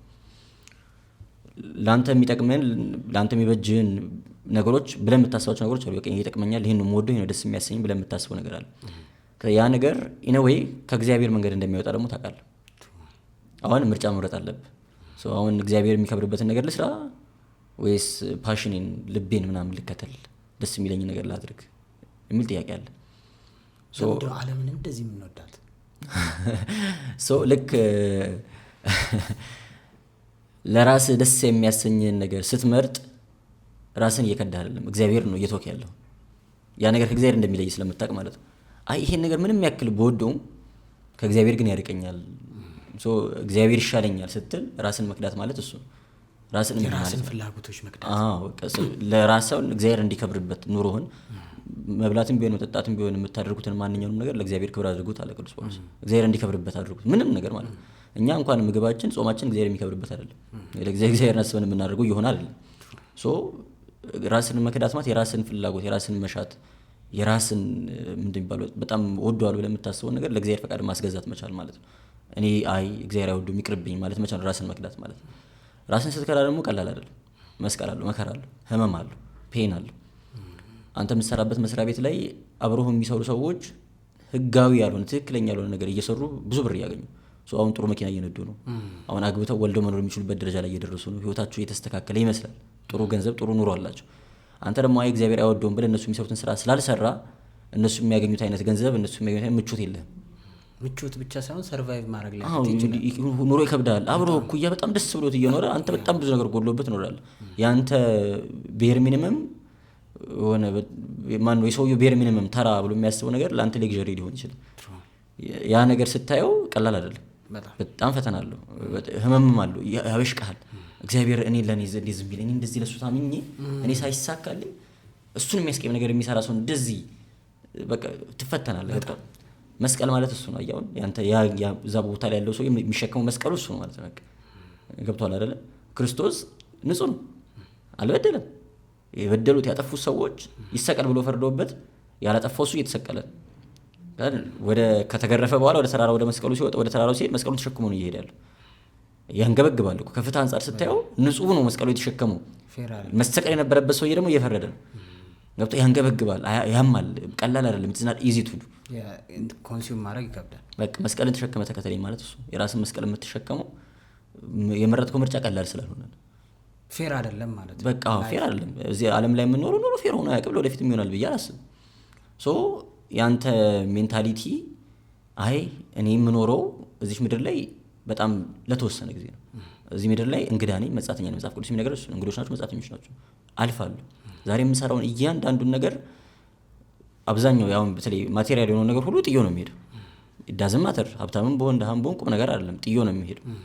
ማቴሪያል ያልሆነውን ነገር በእግዚአብሔር ፊት ሊያስቆመኝ የሚያስደፍረኝን ነገር ደግሞ ይዞ ነው የሚሄደው። ወይ ዘላለማዊ ህይወትን ወይ ደግሞ ዘላለማዊ ሞትን ገንዘብ የማደርግበትን ስራ ነው እየሰሩ ያሉት እዚህ ጋር። የምኖርበት ጊዜ አጭር ነው። ከዘላለም ጋር ሊወዳደር የሚችላል 100 ዓመት ብኖር ከዘላለም ጋር ሊወዳደር የሚችል ጊዜ አይደለም። ከዘላለም ኢንፊናይት ስለሆነ ማለት ነው ሊወዳደር የሚችል ጉዳይ አይደለም። ራሴ ላይ ከጨከንኩኝ እግዚአብሔርን ካስቀደምኩኝ እግዚአብሔር አምላክ አያጎልብኝም። በመጀመሪያ ጽድቁንና መንግስቱን እሹ ሌላ ሁሉ ይጨመርላችኋል ብሎ ቃል ሰጥቷል። ጀንወንሊ እግዚአብሔርን አምኜ እግዚአብሔር አምላክ በጎ ነገር ሊያደርግልኝ ይችላል ብዬ የእግዚአብሔርን መንግስት ሽጬ ጽድቁን ፈልጌ ኃጢአትን እምቢ ካልኩኝ እንኳን የሚያስፈልገኝ እንኳን ለመኖር የሚገባኝ ነገር ቀርቶ ሌላ ሁሉ ይጨመርልኛል። አሁን ሰለሞን ትዝ የሚል ከሆነ የሰለሞን ጠቢቡ ታሪክ ታውቃለህ አይደል? ሲጸልይ ምን ነበር ይጸልየው? ጥበብና ማስተዋል እንዲሰጠው ነው። እግዚአብሔር አምላክ ግን ከሱ በፊትም ከሱ በኋላም ነገስታት አግኝቶት የማያውቁትን አይነት ሀብት፣ ክብር፣ ዝናን ይሰጥ አልጠይቅም። እሱን ለመኖር የሚያስፈልገውን ነገር ይቅርና የማያስፈልገውን ተጨማሪ ነገር እግዚአብሔር አምላክ አድርጎለታል። ይሄንን ማመን ይፈልጋል። አሁን ብዙዎቹ ችግሮቻችን የሚመነጩት ምናልባት ወደ በኋላ ላይ እናነሱ ይሆናል ከእምነት ጉድለት። እናምናለን ብለን የምናስባቸው ነገሮች ጄኑዊንሊ ስለማናምናቸው ነው። እግዚአብሔርን አምነዋለሁ እንላለን፣ ግን ህይወታችንን መሪ መያዝ የምንፈልገኛል። ሲጋችን ስታነሳ ለምንድን ነው እቺ የ50 ዓመት ኑሮ ከእድሜ ዘመን ወይም የዘላለማዊ ህይወት ልትበልጥብን ያልቻለችው? ላይክ ለምን ነው የሚያቅተን? መሳለያኛው የእምነት ጉድለት ነው። ቅድም እንዳልኩ አሁን የምታምነው የማታውቀውን ነገር ነው። ሰው የሚያውቀውን ነገር ማመን አይችልም። ከዚህ በፊት ብዙ ቦታ ያልኩት ይመስለኛል። ማመንና ማወቅ ይለያያሉ። አምናለሁ ካል ካላቅም እያልክ ነው። በእርግጠኝነት ካወቅከው ታውቀዋለህ እንጂ አታምነው። 2 ሲደመር 2 4 እንደሆነ ታውቃለህ እንጂ አታምነው። ለማመን የሆነ አይነት አንሰርቲኒቲ ይፈልጋል። የሆነ አይነት አለማወቅ ይፈልጋል። ሶ ሲነገር ሰምተናል። በጣም ከልጅነታችን ጀምረ ስለሰማነው ደግሞ የሆነ ውስጣችን ተዋህዶ ነው። እንኳን መንፈሳዊ ነገር ተረት እንኳን በልጅነታችን ሰምተን እናት በልጅነት ነገራ እስካሁን ውስጥ ሪል አድርጎ የሚቀበላቸው ነገሮች ሁሉ አሁን እኮ ሎጂካሊ ስታስባቸው ትክክል እንዳሉ በደንብ ታውቃለህ። ግን ህይወትን ስትመራ የዕለት ተዕለት ኑሮ ላይ ያ ነገር ልክ እንደሆነ እያሰብክ ነው የምትንቀሳቀሰው። ገብቶሃል አይደል? ምክንያቱም በቃ ጭንቅላቱ ውስጥ ያ ነገር ከልጅነት ጀምሮ ስለተሳለብህ ማለት ነው። ሶ ሃይማኖት እንደዚህ የሆነብን ሰዎች አለ። ያኔ ለምሳሌ እንቅፋት ሲመታኝ መጥፎ አስቤ ነው እላለሁ። ወይ በር ሲመታ ልጅ ሆነ ትዝ አይልም? ብዙ የሆነ ነገር ስትመት በር ከመታ ስትወጣ ወይ እንቅፋት ካደናቀፈ መጥፎ ሐሳብ ያሰብኩ ነው እና ስቲል ደግሞ ፊል አደርገዋለሁ እንደ ሪል አምኜዋለሁ። የምር በቃ ሎጂክሊ ሪል እንዳልሆነ እንኳን ባይገባ ፐርሰናሊቲን የሰራው በሱ እሳቤ ስለሆነ የህይወት አካል ነው። እና ብዙዎቻችን ሃይማኖት እንደዛ ሆኖብናል ብዬ አስባለሁ። ከልጅነታችን ስለሰማናቸው ብቻ ፓርት ኦፍ አወር ላይፍ ሆኖ ሰማው መጥተዋል። ግን ጄኑዊንሊ ሎጂክሊ ቁጭ ብለን ምናምን ወይ ደግሞ አለ ራሽናል በሆነ አእምሮ በቃ ብለን አምነን ለመቀበል ይቸገረን ይመስለኛል። ሶ እግዚአብሔር የሆነ እለት አምነዋለሁ የምንላቸውን ጉዳዮች ልክ ከባድ በሆነ ምርጫ ሲቀርቡልን እግዚአብሔርን ወይም ያንን ነገር ሆኖ የሆነ ላይፍ እንደዚህ ሲመስለን እግዚአብሔርን ለመምረጥ እንቸገራለን። ምክንያቱም እምነታችን ሙሉ አይደለም። በጣም የተገደበ እምነት ነው ያለን። የምናምነው እስከሆነ ርቀት ድረስ ነው። ብዙ አይነት እምነት ደረጃዎች አሉ መጽሐፍ ቅዱስ ላይ። ጎደሎ እምነት አለ፣ የተገደበ እምነት አለ፣ በጣም ታላቅ የተባለ እምነት አለ መጽሐፍ ቅዱስ ላይ። እንደዚህ አይነት እምነት በኢየሩሳሌም እንኳን በእስራኤል ልጆች ዘንድ እንኳን አላገኙም ብሎ ጌታችን ያደነቀው ሰው አለ። ታላቅ እምነት አለ የተባለ እምነት አዳነ የተባለ ሰው አለ። እናንተ እምነት የጎደላችሁ ደግሞ ተብሏል ቅዱሳን ሐዋርያት። የተገደበ እምነት ለምሳሌ ማርታና ማርያም የአልዓዛር እህቶች ወንድማቸው አልዓዛር ሲታመም ወደ ጌታችን መልእክተኛ ልከው ነበር። የምትወደው አልዓዛር ታሟል እባክህና። ምክንያቱም የታመመ እንደሚፈውስ ያውቃል። ጌታችን አልመጣም። ጌታችን ሲመጣ አልዓዛር ሞቶ 4 ቀን ሞልቶት ተቀብሯል። ልክ ነው። ኦልሬዲ ረፍዷል። 4 ቀን ሞልቶታል ከተቀበረ። ሶም እነ ማርታ ሲያገኙት ጌታችን መጀመሪያ ያሉት ጌታ አንተ እኮ እዚህ ብትኖር ኖሮ አልዓዛር አይሞትም ነበር። ስለዚህ እስከ በህይወት እስካለ ነው ማዳን የሚችለው። የእነሱ እምነት የተገደበ ነው። የጌታ ስራ የታመሙትን እስከመፈወስ ነው። ከሞተ ካለቀ በኋላ ምን ያደርጋል? በቃ እስከዛ ነው ያመኑት። ሶ ጌታችን እምነታቸውን ነው ያከመው። እዛ ጋር ሄደና የሞተውን ሲያስነሳ ኦኬ እዚህ ጋር ያበቃል ምን ጉዳይ አይደለም ለካ የሚለው ነገር ትረዳለህ። ከሞትም በኋላ ብዙ የሚሰጠው ኤግዛምፕል አሁን ተማሪዎች ሳስተምሩ ምናምን ብዙዎቻችን የምንጸልየው ፈተና ከመፈተናችን በፊት ነው ወይ ደግሞ ውጤት ከመውጣቱ በፊት ነው። ከተፈተንን በኋላ እንደው እግዚአብሔር ያስተማሪው ልብ አራርቶልኝ ውጤቱን ጥሩ ያደርግ ውጤት ከተለጠፈ በኋላ ጌታ ውጤትን ያስተካክልልኝ ብላ ጸልዩ። ለምን አይችልም? እግዚአብሔር አምላክ አይችልም? የተለጠፈውን ያሉት የሆነ ነገር ፈጥሮ እግዚአብሔር ሊያስተካክል አይችልም ወይ? ኦልሬዲ ሆኗል። በቃ ስለ አየህ የኛ እምነት የተገደበ እስከሆነ ጊዜ ድረስ እግዚአብሔር ነገር ሊያደርግልን እንደሚችል እናምናለን። ከሆነ ነገር በኋላ ግን ከዚህ በኋላ መቼስ ምን ይደረጋል? ኦልሬዲ አብቅቷል፣ አልቋል ትላለህ። እግዚአብሔር ግን ያለቀውን ነገር ማስቀጠል እንደሚችል ማመን አሁን በቲዮሪ ደረጃ ማመን ሁላችንም እናምናለን። እኔ ቆሜ ሳስተምር አምነዋለሁ። እኔ ቆሜ ሳስተምር የሚሰማኝ ስሜትና አልቲሜትሊ በጣም ላይፍ እንደዚህ በሚመስል ሲቹዌሽን ውስጥ እየተፈተነ ያለ ሰው የሚሰማው ስሜት ግን አንድ አይደለም። ቆሞ አስተምር ቢባል እሱም ያን ነገር ሊናገሩ ይችላል። ኑሮ ሲባል ነው ከባድ የሚሆነው። ሶ እናውቀዋለን፣ በትምህርት ደረጃ በሀሳብ ደረጃ ምናምን እናውቀዋለን። ህይወታችን ላይ የምር አፕላይ ለማድረግ ግን ከባድ ነው። በጣም ጀኑዊን የሆነ እምነት ይፈልጋል። ግን ደግሞ ጀኑዊን የሆነ እምነት የጠንካራ የሆነው ነገር በራስ የሚመጣ አይደለም፣ ከእግዚአብሔር ነው። ቅዱስ ጳውሎስ መፈለግንም ማድረግንም በእናንተ ውስጥ ያደረገ እግዚአብሔር ይመስገን ይላል። መፈለግንም የሆነ ነገር እንዲሁም መፈለግንም ማድረግንም የሚያደርግልህ እግዚአብሔር አምላክ። ምንድነው ማድረግ ያለብን? ለእግዚአብሔር ራስን መስጠት ነው። አሁን ትልቁ ፖይንት እሱ። እኛውን ድካማችንን አምነን እንኳን እግዚአብሔር እንዲያስችለን እንጠይቀው። በጣም ጥሩ ጸሎት አለ መጽሐፍ ቅዱስ ላይ ጌታ አለማመኔን እርዳው የሚል ጸሎት አለ። እምነት ጎሎኛል፣ አለማመኔን እርዳው፣ እምነት ጨምርልኝ የሚሉ ጸሎቶች አሉ መጽሐፍ ቅዱስ ላይ። በቃ እኔ አቅቶኛል ጨምርልኝ ነው። ያንን ለማድረግ ራሱ ግን እኛ አቅም የለንም። ገብቷል? የሆነ በጣም ያለን በራስ መተማመን ከባድ ነው። ከአቅማችን ጋር ማች የሚያደርግ አይደለም። እና ለራስ እግዚአብሔር እኔ አልችልም፣ እኔ በጣም ወዶ እኔ የምሰራቸውን ፖድካስቶች የሚያዩ ሰዎች ይሰለቻቸዋል። በየሄድኩበት ሁሉ የምናገረው አንድ ያብሮሽ ዶረ ጸሎት አለ። ጌታ ሆይ እኔ አቅም የለኝም፣ እኔ ደካማ ነኝ፣ እኔ ወደ አንተ መመለስ የምችል አይደለሁም፣ አንተ ወደ ራስህ መልሰኝ። የሚጸጥላቸው። አንተ ወደ ራስ መልሰኝ እንጂ እኔ ወደ አንተ መመለስ የምችል አይደለሁም። አልቲሜት ጸሎት ነው። በቃ ሰጡ ፈቃዳቸውን። በቃ አንተ አድርገው በእኔ ውስጥ ወደ አንተ መመለስ መፈለግ እንድችል፣ ወደ አንተ መመለስ ማድረግ እንድችል ማድረጉን መፈለጉንም አንተ ስራብኝ ነው። መነሻውን ካንተ ነው። ከእግዚአብሔር ነው። በቃ በእኛ አቅም የሚደረግ ነገር አይደለም እና የሆነ የማንችለውን ነገር እግዚአብሔር ፊት ቀርበን ጌታው ያልችልም አስችለኝ ማለት ነው። ከዛን ይሄንን ደግሞ የሆነ የአንድ ቀን ጸሎት አይደለም፣ የዕለት ተዕለት ልመናችን፣ የዕለት ተዕለት ጸሎታችን በቃ ጌታው ያስችለኝ የሆነ ቀን የሆነ ነገር እስኪያልፍልን ብቻ የምንጸልየው ጸሎት አይደለም። እኔ እኮ ጠይቄዋለሁ በቃ ግን አልሆነልኝም ብለን የምትሆን ነገር አይደለም። የዕለት ተዕለት ተማጽኖ ነው። ህይወታችንን ሁልጊዜም ቢሆን እግዚአብሔር ፊት ባዶ ማድረግን መልመድ በጣም ትልቅ ነገር ነው። አልችልም ማለትም በእግዚአብሔር ፊት ማወቅ በራሱ እኮ ችግር ነው። ዓለም የምታስተምር እንደምችል ዩ ካን ዱ ዚስ በቃ አይ ካን ዱ ኢት በል አም ኬፓብል በል ነው ዓለም የምታስተምር። መጽሐፍ ቅዱስ ደግሞ የሚያስተምረን አልችልም ብለህ ተስፋ ቁረጥ አይደለም። እሱ ጋር አለች ኃይልን በሚሰጠኝ በክርስቶስ ሁሉን እችላለሁ በል ነው። እኔ እችላለሁ ሳይሆን በክርስቶስ እችላለሁ። በክርስቶስ እችላለሁ በል ነው። በክርስቶስ እችላለሁ ስትል ግን መጀመሪያ እኔ አልችልም ምን ማመን አለብህ? እኔ አልችልም፣ እኔ ባዶ ነኝ፣ የሚያስችለኝ ክርስቶስ ነው ማለት አለብህ። በቃ እቺን ነገር አክሰፕት ማድረግና አልቲሜት ፓወሩን መስጠት አለ። እግዚአብሔር ሰጥተህ ዕለት ዕለት በየቀኑ ራስን በእግዚአብሔር ፊት ባዶ ማድረግ ያስፈልጋል። የሆነ ነገር ላይ ዛሬ በጣም ከተሳካልህ እግዚአብሔር ስለረዳኝ ነው እንጂ እኔ ጎበዝ ስለሆንኩ ማለት የለብህም። ሶ ነገም ያን ነገር ለማድረግ ስትሄድ ትናንትና ስላደረኩት በጣም ጎበዝ ነኝ ከን ዱዚስ ብለህ አይደለም የምትሄደው፣ ጌታው ያስችለኝ ብለን መሄድ ያለብህ። እኛ የሆነ ነገር ሲሆንልን እግዚአብሔር ያደረገልን አይመስልም። በእኛ አቅም በእኛ ችሎታ በተለይ ሳንጸልይ ሳለምን ደግሞ እግዚአብሔር በቸርነቱ ካደረገልን በተለይ በቃ ካለመንክበት ካልጸልይክበት እግዚአብሔር ያደረገልን አይመስልም። ሁላ በራስህ እንዳደረኩ ስለምታስብ እግዚአብሔርን ለመጠየቅ አቅም ታጣለህ፣ አድርግልኝ ለማለት አቅም ታጣለህ። እግዚአብሔር ደግሞ ያስጨርሳል አንዳንዴ እልህ። ብዙ ጊዜ እግዚአብሔር ስራ የሚጀምረው አንተ ስታውቀው እኮ አንተ እስኪ እኔ እንዲህ ይመስለኛል በቃ እስኪ ሂድና እስኪ ሞክረው። እንደዚያ ችግር ካለብህ እግዚአብሔር በጣም ሀምብል ማድረግ የሚችል አምላክ በጣም ነው ሀምብል የሚያደርገውና እስኪ በቃ በራስ እንደምትሰራ አስበህ ከተነሳ ይተውሃል። እሺ ፈቃድህን አይከለክልም። ይተውሃል። እሺ ስራ ይላል። ሄደ አቅቶ ጌታው በቃ አልቻልኩም ስትል አንተ ተስፋ ስትቆርጥ ነው እሱ የሚጀምረው። በቃ አንተ በቃ አለቀ ተለመደመ ስትል ይሰራል። ብዙዎቻችን እኮ ጸበል የምንሄደው ሐኪም ቤት ተስፋ ቆረጥን በኋላ ሐኪም ቤት መሄድ ነው የለውም። እኔ ሕክምና የተቋምኳ ሕክምና በጣም የእግዚአብሔር ስጦታ ነው። እግዚአብሔር ነው ሐኪም ያክማል እንጂ አይደለም የሚያድን እግዚአብሔር። ሐኪም የሚያድን ቢሆን ሐኪም ቤት የገባ ሰው ሁሉ ድኖ ይወጣ ነበር። ሐኪም ያክማል፣ እግዚአብሔር ያድናል። ሶ መሄድ ጥሩ ነው፣ በዛ ማመን ነውር የለበትም። ጀስት ግን በሀሳብ ደረጃ ወደ እግዚአብሔር መማጸንን የምናስበው ብዙ ጊዜ እዛ ስንሆን እንዴ አንተ እኮ አማኝ ከሆንክ እግዚአብሔር አምላክ ሐኪሙን እንዲያግዘው በሐኪሙ በኩል ፈውስን እንዲያመጣልህ መጸለይ መቻል አለብህ። ሐኪሙ ስላወቀ ብቻ ስለቻለ ብቻ እኮ ሐኪም እኮ ይሳሳታል። ሰው በጣም ጎበዝ የሆነ ሐኪም እኮ ተሳስቶ በሕክምና ስህተት ሰው ይሞታል በደንብ በቃ። ስለዚህ አንተ እግዚአብሔር አምላክ በሐኪሙ በኩል ሆኖ የሚገባህን ነገር እንዲሰራል።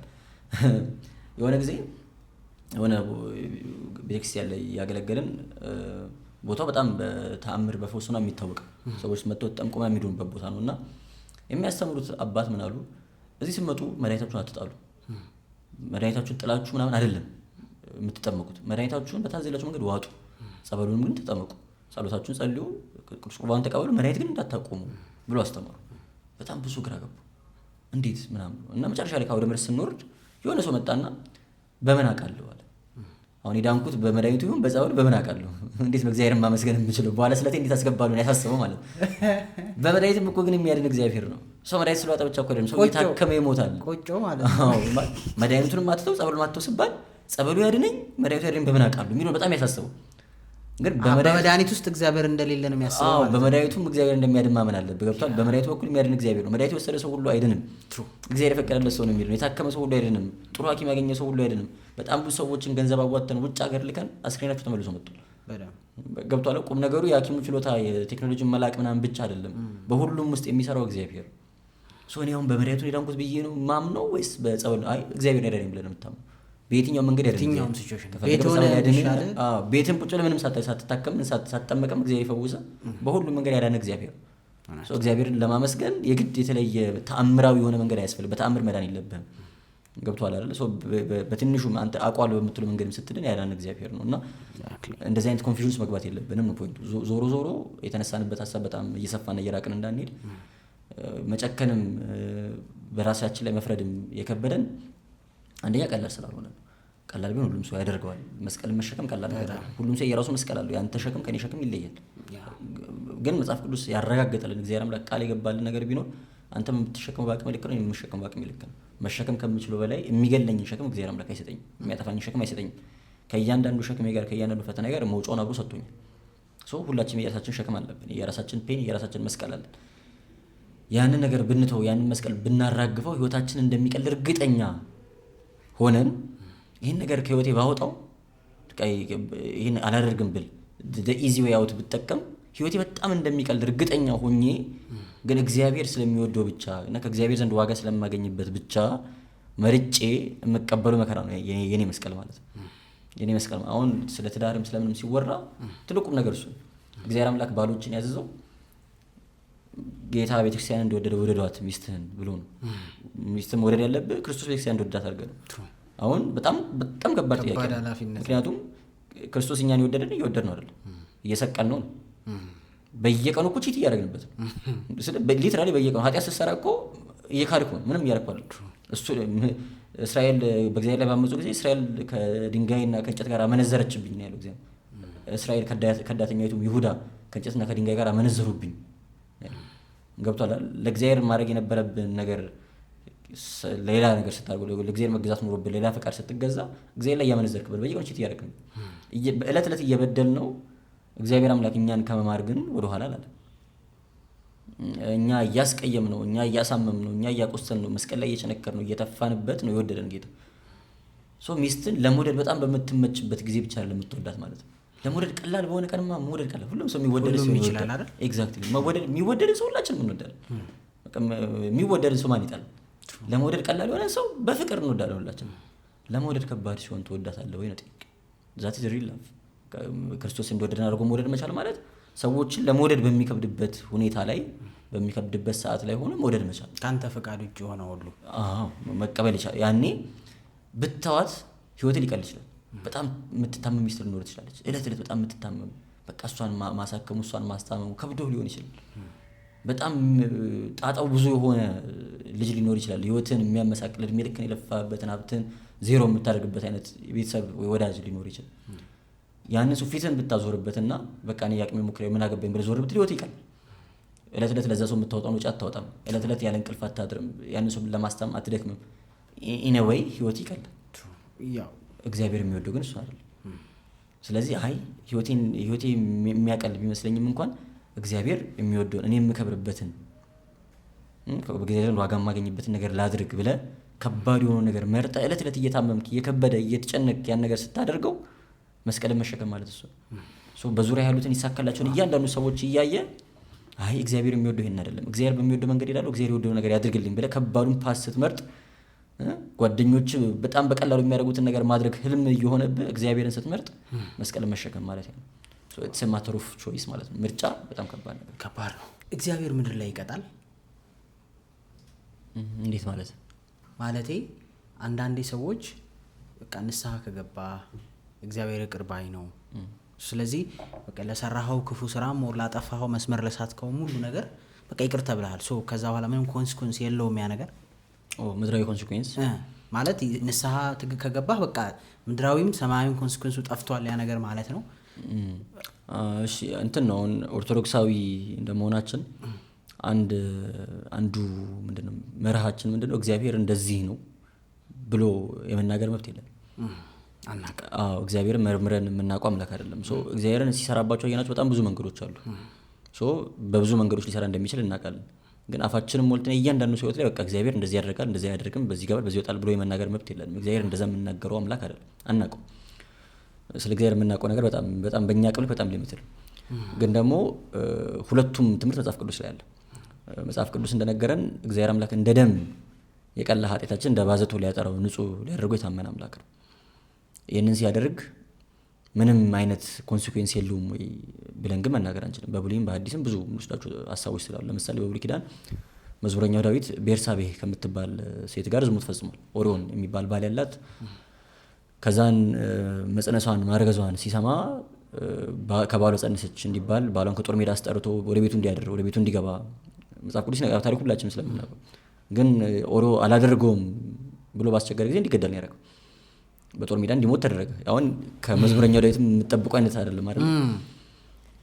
ኦሪዮ መጣ ከዛን ስለ ጦር ሜዳው ምናምን ጠየቀው። ጦር ሜዳ እየተዋጋ ነው፣ ለንጉሱ እየተዋጋ ነው።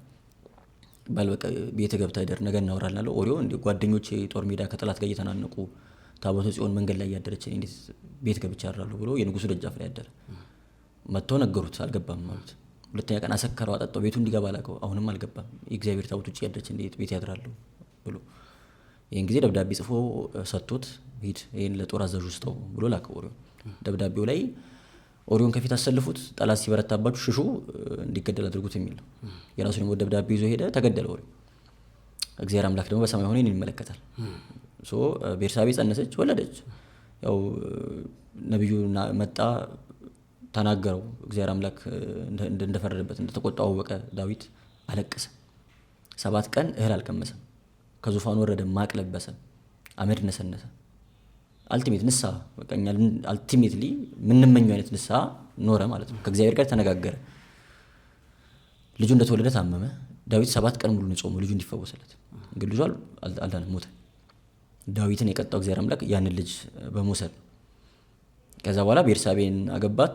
ሶሎሞን ንጉሥ ሰሎሞን የተወለደው ከቤርሳቤ ነው። ከዛ በኋላ ቁም ነገሩ ምንድነው? እግዚአብሔር አምላክ ዳዊትን ይቅር አላለውም ብለን ለመናገር አንደፍርም። እንደ ልቤ ብሎ ጠርቶታል። ከዛ በኋላም ከዳዊት ጋር በጣም ብዙ ታላላቅ ነገሮችን አድርጓል። ስለሰራው ኃጢአት ግን በምድር ተቀጥቶበታል። ይሄ ማለት ደግሞ ሁሉንም ሰው እግዚአብሔር አምላክ በምድር ይቀጣልን ብለን ደግሞ አፋችንን ሞልተን እንድናገር የሚያደርግ ፕሪንሲፕል ደግሞ አይደለም። እግዚአብሔር ከወደደ ደግሞ ይምራል፣ ለምን አይምርም ደግሞ አንልም። ከወደደ ይምራል፣ ከወደደ ይቀጣል። በአዲስ ኪዳን ከምናውቃቸው ቅዱሳን መካከል አባ በብኑዳ የሚባሉ አንድ ጥሩ አባት አሉ። በጣም የሚገርም ታሪክ ያላቸው አባት ናቸው። ታሪካቸው ረጅም ነው። እኛ የምንፈልገውን ፖይንት ብቻ እናወራ። በጣም በትልቅ ተጋድሎ የኖሩ በጣም የሚገርም ቅድስና ያላቸው አባት ናቸው። አባ ኪሮስ የሚባል ደቀ መዝሙር አላቸው። አባ ኪሮስ ከከተማ ሲመጣ የሆነ ቀን መንገድ ላይ በጣም ትልቅ ፓሬድ ያያል። በጣም ትልቅ ሰልፍ ምናምን ግርግር በቃ ላይ ማርሽ ባንድ ምናምን እንደምናደርገው እኛ ብቻ የሆነ ትልቅ ሴርሞኒ ነገር ይመለከትና ምንድን ነው ሲል በቃ የንጉሱ ልጁን ድሮ ይሆን ምናምን ነገር ብሎ ሲጠይቅ አይ ንጉሱ ሞቶ ሊቀበር ነው ቀብር ነው አሉት። በጣም በቃ ሌክዠሪየስ ነው፣ በጣም ክብር አለው ምናምን ነገር። ንጉሱ ደግሞ የታወቀ በጣም ዘግናኝ ሰው፣ ኃጢአተኛ ሰው፣ ከባድ ሰው ምናምን ነገር።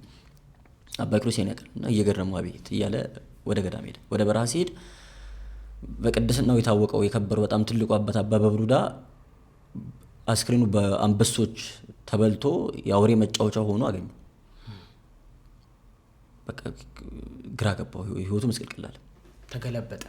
ህይወቱ ምስቅልቅል አለ። እንዴት አለ በቃ ያኛው እንደዛ በክብር ያንን ኃጢአተኛው ንጉስ እንደዚህ በክብር እየተቀበረ አባ በብኑዳን የሚያክል ቅዱስ አባት ስንት ድንቅ ታምራት ያደረገ አባት ግን እዚህ አውሬ በልቶት ነው የሞተው እና ከእግዚአብሔር ጋር ተኳረፈ ነው። እና ምን አለ? ጌታ ሆይ ይህን ሚስጥር ካልገለጥክልኝ፣ ለምን ይሄ እንደሆነ ካላስረዳኸኝ እኔ ከዚች ቦታ አልነሳም ብሎ የሆነች መሬት ላይ ወደቀ። 40 ዘመን እዛች መሬት ላይ ተኝቶ ነው የኖረው። 40 ዓመት ሙሉ ሰውነቱ ላይ ሳር እስኪበቅልበት ድረስ አፈር ሆኖ ሰውነቱ ሳር እስኪበቅልበት ድረስ 40 ዘመን ከወደቀበት መሬት ሳይነሳ ነው የኖረው አባ ኪሮስ። እና መጨረሻ ላይ እግዚአብሔር አምላክ ሊመረው ሲወድ አናገረው፣ ገለጠለት። እና ምን አለ? አባ በብኑዳ በጣም ቅዱስ አባት ነው። በጣም ብዙ ድንቅ ያደረጋባት ነው። ግን ደግሞ በደልም ኃጢአትም ደግሞ ሰርቷል። በኃጢአተኞች ላይ በልቡ ፈርዷል። እግዚአብሔር ላይ አምጿል። ሰው ምንም ያክል ቅዱስ ቢሆን ትንሽም ቢሆን ክፋት አያጣም። ሰው ስለሆነ ትንሽም ቢሆን ድካም አያጣም። ምድር ላይ የሰራው በጣም ብዙ ቅድስና በእግዚአብሔር መንግስት በጣም በብዙ ክብር እንዲኖር የሚያደርገው ነው። እግዚአብሔር ደግሞ ፍትሐዊ አምላክ ነው። ስለዚህ ስለሰራው ስለ በጣም ብዙ መልካም ስለ ብዙ ቅድስናው ትልቅ ክብር ትልቅ በረከት በእግዚአብሔር ዘንድ ይጠብቀዋል። ስለዛ ስለ ድካሙም ግን ዋጋ መክፈል አለበት። ስለዚህ በእግዚአብሔር መንግስት የሚጠብቀው ቅጣት ስለሌለ ኃጢአቱን በምድር ጨረሰለት ማለት ነው። በምድር ቀጣው፣ ድካሙን በምድር ቀጣው፣ በምድር ዋጋውን አስከፈለው። ስለ ኃጢአቱ ስለ በደሉ በምድር ዋጋ ከፍሎ አሁን ክብሩን ብቻ ይዞ ወደ እግዚአብሔር መንግስት ሄደ ማለት ነው። በተቃራኒው ንጉስ ደግሞ በጣም ክፉ ንጉስ ነው። በጣም ኃጢአተኛ ሰው ነው። ግን ሰው ምንም ያክል መጥፎ ቢሆን ደግሞ ትንሽም ብትሆን መልካም ነገር ልብ ውስጥ አይጠም። እንደው ለሌላ ሰው መልካም ነገር ባያስብ ለራሱ መልካም ነገር ማሰብ በቃ ትንሽም ብትሆን መልካምነት አያጣም። በእግዚአብሔር መንግስት የሚጠብቀው ክብር የለም። በእግዚአብሔር መንግስት የሚጠብቀው ቅድስና የለም። ግን ደግሞ ጥቂትም ብትሆን መልካም ስራ አለችው። እግዚአብሔር ደግሞ ቸር አምላክ ነው። መልካም ስራን በከንቱ የሚያደል በሰማይ ስለ መልካም ስራ እንኳን ዋጋ ሊሰጥ ባይችል ዋጋ የሚያሰጥ ነገር ባይኖር ቢያንስ ስለለፋው ስለ መልካም ስራው በምድር ይባረክበት በረከት ያገኝበት ብሎ የተርላ ህይወት እንዲኖር ፈቀደለት ማለት ነው። ለአባ ኪሮስ ይህንን ገለጠለት። አሁን ይህንን ስንል ሰው በጣም ጀነራላይዝ ለማድረግ በጣም ችኩል ስለሆነ ምድር ላይ ደልቶት የሚኖር ሰው ሁሉ በሰማይ ተስፋ የለውም ማለት አይደለም። ወይ ደግሞ በምድር የሚደላው በሰማይ ሊቀጣል ማለት አይደለም። በምድር ላይ በጣም ተሰቃይቶ የሚኖር ሰው ሁሉ በሰማይ ተስፋ አለው ማለትም አይደለም። ይህንን በጣም ጥንቃቄ አድርገን ሙሰራ። ይሄ አልቲሜት የሆነ ፎርሙላ አይደለም። ሊሆን ይችላል ግን ሁሉም እንደዛ ነው ማለት ደግሞ አይደለም። ስለዚህ እግዚአብሔር አምላክ በምድር ቀጥቶ በሰማይ ላይ ከብር ይችላል። ምድር ንስሐ ገብተበት ንጹሕን ኃጢአትን በደልን አስረክበ ስለ ንስሐ ስለ መልካም ምግባር ስለ መለወጥ እግዚአብሔር አምላክ በምድር ላይ ሳይቀጣ በሰማይም ሳይቀጣ ሊምር ይችላል። የሚችል አምላክ በምድር ላይ የሚገባን ቅጣት ሰጥቶ በሰማይ ምሕረት ሊያደርግልህ ይችላል። የሚችል አምላክ ስለ በደል በምድርም በሰማይም ሊቀጣህ ይችላል። የሚፈርድ አምላክ ብዙ ጊዜ ስለ እግዚአብሔር ምሕረት ስለ ቸርነቱ ስለሚነገር ፍርዱ ይዘነጋል። ያ እሷ ነች እግዚአብሔር መጽሐፍ ቅዱስ እግዚአብሔር ያህዩ ወይ ቀጥል እግዚአብሔር ሕይወትን ይሰጣል ይገላልም ነው የሚለው። የሚገድልም ሕይወትን የሚሰጥም እግዚአብሔር ነው። የሚምርም የሚፈርድም እግዚአብሔር ነው። መዝሙሮቻችን ስብከቶቻችን ሁሉ የኔ እንትን የኔ መሐሪ የኔ ወዳጅ ምናምን ስለሆነ እንደሚምረን ይቅር እንደሚለን ስለሆነ የሚነገረን ጥሩ ነው።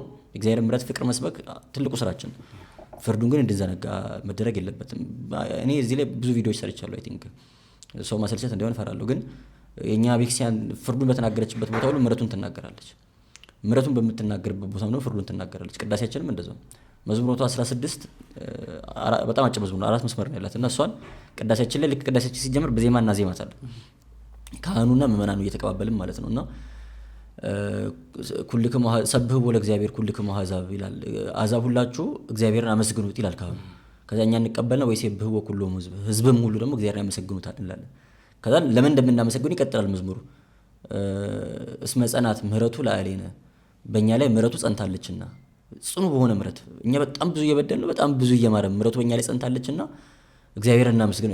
እንቀጥልና ምን እንደምንለው ጽድቁ ስለ እግዚአብሔር ሄሉ ለዓለም፣ የእግዚአብሔር ጽድቁ ወይም እውነቱ ወይም ፍርዱ ለዓለም ጸንታ ትኖራለች፣ ለዘላለም ጸንታ ትኖራለች። ደግሞ ፍርዱም አለች። ምሕረቱ ባለበት ቦታ ሁሉ ፍርዱ አለ። እግዚአብሔር አምላክ ፈታሒ አምላክ መጥቶ እኮ መስቀል ላይ እንዲወጣ ያደረገው ፍርዱም ምሕረቱም ጸናይ ስለሆነ፣ ፍርዱ ከምሕረቱ አይበልጥም፣ ምሕረቱ ከፍርዱ አይበልጥም። እግዚአብሔር አምላክ በባህሪው ፈራጅ ነው፣ በባህሪው መሐሪ ነው። አንዱ ከአንዱ አይበልጥም። ምድር ላይ ስንኖር መዓቱ የራቀ ምሕረቱ የበዛ ትላለች ቤተክርስቲያን። ንስሐ የምንገባበት ከበደላችን ቀጣችን የምንመለስበትን ጊዜ ይሰጠናል። ሊምረን በጣም ይጓጓል። መሐሪ ወዳጅ ስለሆነ አምላካችን ማለት ነው። ይሄ የምሕረት ጊዜ ስለሆነ፣ የፍርድ ጊዜ ደግሞ ይመጣል። እግዚአብሔር ፊት የምንቆምበት ጊዜ ይመጣል፣ ይፈርዳል። አሁን ጌታችን ዳግም ሲመጣ ለምሕረት አይደለም የሚመጣው፣ ለፍርድ ነው። አምላክነሰ ገሃዴ መጽው አምላክን እግዚአብሔር ሰጋዴ መጽው አምላክን እያረምም እሳት ይነድድ ቅድሜው። እግዚአብሔር በግልጽ ይመጣል፣ ዝም አይልም። አምላካችን በፊቱ እሳት ይነዳል ነው። ለምሕረት ለቸርነት መጥቷል። አሁን ለፍርድ ይመጣበት ጊዜ ደግሞ አለ። ጠቅለል አድርጌ ንስሐ እገባለሁ ለሚል ሰው እሱ አይነት ሜንታሊቲ ነው ያለን። ጠቅለል አድርጌ ብቻ አይደለም፣ ገና አንድ የሆነ ነገር ሲጨርስ ገና ኃጢአት ለመስራት እናቅዳለን። ንስሐ እገባለሁ ብለን ንስሐ እገባለሁ አንደኛዬ። ስለዚህ አሁን ብሰራ ችግር የለውም፣ ዞሮ ንስሐ አለኝ። ንስሐ እንደ ቴክኒካሊቲ አይተን አለ አይደለ፣ ልክ እንትን አደርግበታለሁ። እንዴት ነው የሆነ ለምሳሌ አንድ ሰው የእሳት ማጥፊያ መቆጣጠሪያ እጁ ላይ ካለ በእሳት ሊጫወት ይችላል። ተዘጋጅቶ እሳት ከተነሳ ጠፋለሁ። በቃ በሱ ቁጥጥር ስር ስለ ቴክኒካል ነገር ስለሆነ እሳት አለ፣ ማጥፊያው ካለ ይጠፋል። በቃ አለቀ። ንስሐንም እንደዛ የሚያይሰዋል። ኃጢአት እሰራለሁ፣ ከዛ ግን ንስሐ እገባለሁ። መጽሐፍ ቅዱስ በግልጽ ይነግረናል። እግዚአብሔር አምላክ የሚዘበትበት አምላክ አይደለም። ልጄ ሆይ ንስሐ እገባለሁ እያልክ በኃጢአት ላይ ኃጢአትን አትደርብ። እግዚአብሔር ይቅር እንደሚል ይፈርዳል። እግዚአብሔር የልባችንን አያውቅም፣ ያውቃል። የልባችንን ያውቃል። ስለዚህ እኛ ንስሐ የገባነው ኃጢአትን ጠልተን አይደለም። ንስሐ የገባ ተጸጽተን አይደለም። እግዚአብሔርን ማስቀየማችን ከፍቶን አይደለም። እግዚአብሔር ይምረኛል ብለን አቢዩዝ እያደረግን ነው። እግዚአብሔር የሰጠንን ጸጋ፣ እግዚአብሔር የሰጠንን ግሬስ አቢዩዝ እያደረግን ነው። ገብቶሃል? ዊ ቱክ ኢት ፎር ግራንትድ ማለት በጣም አቢዩዝ እያደረግን ነው። እግዚአብሔር ደግሞ ያውቃል። ልብና ኩላሊትን የሚመረምር አምላክ ነው። ምናታለው አምላክ አይደለም። ይቅር ቢልህ እንኳን የሚዘበትበት አምላክ መሬት ላይ ፍርዷ ልትመጣ ይፈርዳል። እግዚአብሔር ይፈርዳል። የሚያውቅ አምላክ ነው። በደንብ አድርጎ ይፈርዳል። በደንብ አድርጎ ይፈርዳል። ንስሐ ደግሞ ኃጢአትን ሄዶ ለካህን መናገር ብቻ አይደለም። ያ ሪፖርት ነው። ኃጢአትን ለካህን መንገር ብቻ ከሆነ ያንተ ንስሐ ያ ሪፖርት ነው። ንስሐ ራሱን የቻለ ትርጉም ያለው ነገር ነው። ጸጸት ነው ንስሐ። ቃሉ ሊትራሊ አማርኛ ሲተረጎም ግዕዝ ነው አይደል? ጸጸት ማለት ነው። መጀመሪያ በእግዚአብሔር ፊት ተናዘ፣ እግዚአብሔር ፊት ቀርበህ ኃጢአትን ተናዘ፣ አልቅሰ ማረኝ ይቅር በለኝ ብለህ ኃጢአትን ጠልተ ከፍቶ ኃጢአት በመስራት እግዚአብሔርን በማስቀየም ከዛ በኋላ ነው ካህኑ ጋር የምትናዘዙ። እንጀራ እንደምን እየተነሳ ለካህኑ ስለነገርክ ብቻ ውስጥ ምንም አይነት የጸጸቱ ሀዘኑ ከሌለ ንስሐ አይደለም እሱ፣ የቴክኒካሊቲ ነው። እና እግዚአብሔር አምላክ ያንን ይመለከታል፣ ያንን ያህል። ስለዚህ እግዚአብሔር ይምራል። አንድ ቀን በድዬ 2 ቀን በድዬ ከዛ ንስሐ እገባለሁ ችግር የለውም እግዚአብሔር የልቤን ያውቃል አይነት ሜንታሊቲ መንፈሳዊ ሜንታሊቲ አይደለም። ሰው ኃጢአት አለመስራት አይችልም። ድካም ስላለብን በጣም የተለዩ ቅዱሳን አሉ ያልሰሩ የምናደንቃቸው በጣም የምናደንቃቸው ለዛ ጭራሽ ፈጽሞ ማንበድልበት ሁኔታ ላይ እንሆናለን ብለን አንገምትም። ስፔሻሊ በዚህ ዘመን እንበድላለን። በቃ በዳዮች ነን። የምንበድለው ግን ኮምፎርታብል ሆነን አይደለም፣ ለመበደል አቅደን አይደለም፣ ወይ ንስሐን ተማምነን አይደለም። አቅቶን ላለመበደል ታግለን ሞክረን በጣም በጣም ታግለን ተጋድለን ተሸንፈን ነው ኃጢአት የምንሰራው። ከሚዳፈረው በላይ ማያውቀው ይሻላል። ሰው አውቆ ኃጢአት በደል መሆኑ ግልጽ ነው። በቃ ላለመስራት ታግሎ ከወደቀ ይሄ ሰው ተጋዳይ ነው። እግዚአብሔር አምላክ ለምን ኃጢአት ሰራህ አይልም። አቅቶታል። ኃጢአት ለምን ሰራህ አይልም። እግዚአብሔር አምላክ ለምን ንስሐ አልገባህም ነው የሚለው። ኃጢአት ስለሰራ የተፈረደበት ሰው የለም፣ ንስሐ ስላልገባ ነው የተፈረደበት። ሰው ኃጢአት ስለሰራ ብቻ የሚፈረድበት ቢሆን ኖሮ ማንም ሰው አይማርም፣ ሁላችንም እንሰራለን። ስለዚህ አንተ ኃጢአት ላለመስራት ታገለ ከሆነ የወደቅከው እግዚአብሔር አምላክ መመለስን ብቻ ነው የፈለገው። በቃ ዳግም ላለመበደል ታገለ፣ ሁለተኛ ትበድል ይላል እንጂ አይተህ እኮ ለምን እንደዚህ ያደረክ ሲል አይተዋጠቅም። ጌታችን ሲያስተምር በጣም ብዙ ኃጢአተኞች እየመጡ በሽተኞች እየመጡ ሲፈወሱ ለምን እንደዚህ ያደረክ ሲል አታገኙም። ለምን እንደዚህ ያደረክ ሲል አታገኙም። ከዚህ በኋላ ትበድል ነው የሚለው። በቃ ከዚህ በኋላ አትስራ፣ እንደዛ ነው የሚለው። አምላክ ነው እግዚአብሔር የሚሉ ሰዎች ማለት እግዚአብሔር ያፌን አያይም፣ እግዚአብሔር የተግባሬን አያይም፣ የልቤን ነው የሚያይ። የልቤ ንጹህ ስለሆነ አይፈርድብኝም ይላሉ። ልቡ ንጹህ ሆኖ አፉ ቆሻሻ የሆነ ሰው የለም። ነገር ላይ ለምረ ሰው የሚለው እግዚአብሔር ልባም ራስን ማባባያ ነው። ምን ይገጥማል መሰለህ? አንዳንድ ሰዎች ያስቀይሟል፣ መነገር የለበት ነገር ይናገራሉ፣ ወይም መደረግ የለበት ነገር ያደርጉና ከዛ ግን ነገር ደግሞ ጥሩ ነገር ሲያደርጉልህ ይታያል አይደለ? ልቡ እኮ ንጹህ ነው። ክፋት አስቡ ተንኮል አስቡ አይደለም። ስለዚህ አፉ ምንም ያክል መጥፎ ነገር ቢናገር ልቡ ንጹህ ነው። ይሄ ግን ጀስቲፋይ የሚደረግ ነገር አለ። ሰው ልቡ ንጹህ ከሆነ አፉ መጥፎ ነገር አይናገርም። ከልብ የተረፈ ነው በአፍ የሚወጣው። ያላሰብኩ በህይወት አስበህ የማታውቀውን ነገር አፍ ከየትም አምጥቶ አይናገሩም። ያ ሀሳብ አትሰም ፖይንት ውስጥ ነበር እንጂ ራንደምሊ ድንገት መጥቶ አይደለም። ምናልባት እኮ ስሜታዊ የሆነ ሊሆን ይችላል የተናገርኩ። ይሄን አንተን ለመሳደብ ፈልጌ ላይሆን ይችላል፣ ለመቆጣት ፈልጌ ላይሆን ይችላል። ገብቷል አይደለ? ግን በጣም ስሜታዊ የተበሳጨ ምናምን ነገር በጣም መጥፎ ነገሮችን ተናገርኩ። ግን አንተ መናገር አንተ ማስቀየም አልፈልግም። እሱ ቶሎ ተመልሼ ይቅርታ ጠየቅኩ፣ ቶሎ በጎ ነገር ላደርግልህ ሞከርኩኝ። እውነት ነው፣ በቃ አጥፍቻለሁ፣ ይቅርታ መጠየቅ አለብኝ። በጣም ትክክለኛው ክርስቲያናዊ ማድረግ ያለብኝ ነገር እሱ ነው። ልቤ ንጹህ ነው ብዬ ግን ክሌም ማድረግ አልችልም። ምክንያቱም ያን ነገር አውት ኦፍ ደብሎ አምጥቻለሁ የተናገርኩት ውስጤ ስለነበረ ነው። ከየት አመጣሁት? ልቤ ውስጥ ሳይኖር አፌ ውስጥ መጥቶ አይናገር። ልብ ማለት እኮ ሀሳብ ነው። በነገር ላይ ልብ ማለት እንደሚረጨው ኦርጋን ማለት አይደለም። ለበው ሀሳብ ነው፣ ሀሳብ ማለት ነው። ያልታሰበ ነገር አይነገርም። በቃ አት ሰም ፖይንት ሀሳባችን ውስጥ ነበረ፣ አልተቃወምነውም፣ ተቀምጧል። ሀሳብ አምልጦ ወጣ። ሆዴ አባውን ብቅል ያወጣል ያሉበት ሆዴ አባውን እንዴት አወጡት እንጂ የትም ያልነበረ አዲስ ነገር ሆኖ አይደለም። ሰዎች ክፉዎች ላይ ሆኑ ይችላሉ። ሰዎች ለአንተ ክፉ ነገር ላይ ያስቡ ይችላሉ። ክፉ ነገር አያስብም፣ ቂም አይዝም ልትል ትችላለህ። ልቡ ንጹህ ነው፣ ያላሰበውን ነገር የተናገሩ ማለት ግን አችልም። ስለ እግዚአብሔር አምላክ ልብና ኩላሊትን ይመረምራል። ልብና ኩላሊትን ስለሚመረምር ነው የሚፈርድብን። መጽናኛ ነው ማለት ነው። ራስን የምታባብልበት የምታታልልበት መንገድ ነው። እግዚአብሔር አምላክ ልብን የሚመረምር አምላክ መሆኑን እንድንፈራው ነው ሊያደርገን የሚገባው። በነገር ላይ ኃጢአት እንድንሰራ አይደለም። የምታስበውን ያውቃል። ሰው አያውቅም። ሰው ምንም ብትለው ላያውቅ ይችላል፣ የሆነ ላይረዳ ይችላል፣ ላያስብ ይችላል፣ ውስጥ ያለው ነገር ላይመረምር ይችላል። እግዚአብሔር ግን ይመረምራል፣ እግዚአብሔር ግን ያውቃል። ስለዚህ ምንም አይነት ክሌም ብታነሳይ እኔ መጥፎ ሰው ስለሆንኩ አይደለም መጥፎ አስቤ አይደለም ብለህ ራስህን ብታሳምንም እግዚአብሔርን ግን ልታሳምኗቸው። እግዚአብሔር ያውቃል። እግዚአብሔር ስራህን ይመለከታል። እግዚአብሔር አምላክ እግዚአብሔር ክርስትና ኢንጀነራል ሀሳብን፣ ንግግርን፣ ተግባርን የመቀደስ ህይወት ነው። ምክንያቱም ህይወት ማለት ንግግር ብቻ አይደለም፣ ህይወት ማለት ተግባር ብቻ አይደለም፣ ህይወት ማለት ሀሳብ ብቻ አይደለም፣ የሁሉም ጥምር ሀሳብን፣ ንግግርና ተግባርን የመቀደስ ኃጢአት የምንሰራው በእነዚህ 3 መንገዶች ነው። ሀልዮ ነቢብ ገቢር ማለት ሀሳብ፣ ንግግር፣ ተግባር ማለት እግዚአብሔር የምንበድለው እግዚአብሔር ዓለማትን የፈጠረው በእነዚህ 3 መንገዶች ነው። በሀሳብ በቃልና በንግግርና በተግባር የተፈጠረው ሰው ነው። ሰማያትና ምድርን በሀሳብ ፈጥሯል። ከዛ በኋላ የተፈጠሩትን ነገሮች ሁሉ ስንመለከት ብርሃን ይሁን እጽዋት ይብቀሉ እንደዚህ እያለን እግዚአብሔር ዓለማትን በፈጠረበት ህይወት በሰጠበት መንገድ እኛ ደግሞ ህይወት እናጣለን። ክርስትና ሀሳብህንም የሚቀደስ ህይወት ነው፣ ንግግርህንም የሚቀደስ ህይወት ነው፣ ተግባርህንም የሚቀደስ ህይወት ነው። አይ ሀሳቤ ንጹህ ነው ብለህ ተግባርህን እንዲቆሽሽ ማድረግ አትችልም። እንዴት ነው? ይሄ ቤት ስንት በር አለው ወይ ስንት መስኮት አለው ከውጭ መግባት የሚቻልበት? 3-4 ሊኖረው ይችላል። በርህን በ4 ትላልቅ ቁልፎች ቆልፈ እዚህ ጋር ሳሎን ምናምን ያሉትን መስኮቶች ቆላልፈ የሆነ ክፍል ግን የሆነ መስኮት ክፍት አድርገህ ብትተው ሌባ አይ ሳሎን ተቆልፏል ብሎ አይመለስም። ባገኛት ክፍት መንገድ ነው የሚገባው። ገብቷል አይደል? ስለዚህ ንግግርህን ተቆጣጥረ፣ ቃልን ተቆጣጥረ፣ ተግባርን ካልተቆጣጠርኩም ይጠቅማል። በተግባርህ ከእግዚአብሔር ተለይተሃል። ንግግርንና ተግባርን ተቆጣጥረ፣ ሀሳብን ካልተቆጣጠርኩም ይጠቅማል። በሀሳብህ ለጠላት መንገድ ሰጥተሃል። ከሁሉም ግን ከባዱ ሀሳብ ነው አይደል? የሀሳብ ኃጢአት ለመቆጣጠር ቀላል ነው። ለማሸነፍ ቀላል ነው፣ ለማሸነፍ ቀላል ነው፣ ለመቃወም ቀላል ነው። ግን ኮንስታንትሊ ደግሞ የሚፈተን ፈተና ነው። ልዩነቱ እሱ ነው። አለማለፍ የማችለው ደግሞ እሱ ነው። ለምሳሌ አሁን የተግባር ኃጢአት የሆነ ኦኬዥናሊ ሊመጣ ይችላል፣ የሆነ ነገር ትሪገር ሲያደርግህ ምናምን። ንግግርም እንደዛው። አለማሰብ ግን አችል ኮንስታንትሊ ስለምታስብ ኮንስታንትሊ መፈተን እድል አለ። ቶሎ ቶሎ የምትፈተነው በሀሳብ ሊሆን ይችላል። ለማሸነፍ የሚቀለው ግን የሀሳብን ኃጢአት። ሰው ዝሙት ሲያስብና ዝሙት ሲፈጽም አንድ አይደለም። የዝሙትን ሀሳቡን ሄደ ጸልየ አማትበ ሌላ ነገር አስበ ልታርቀው ትችላል። ተግባሩ ውስጥ ከገባበት በኋላ ግን መውጣት ከባድ።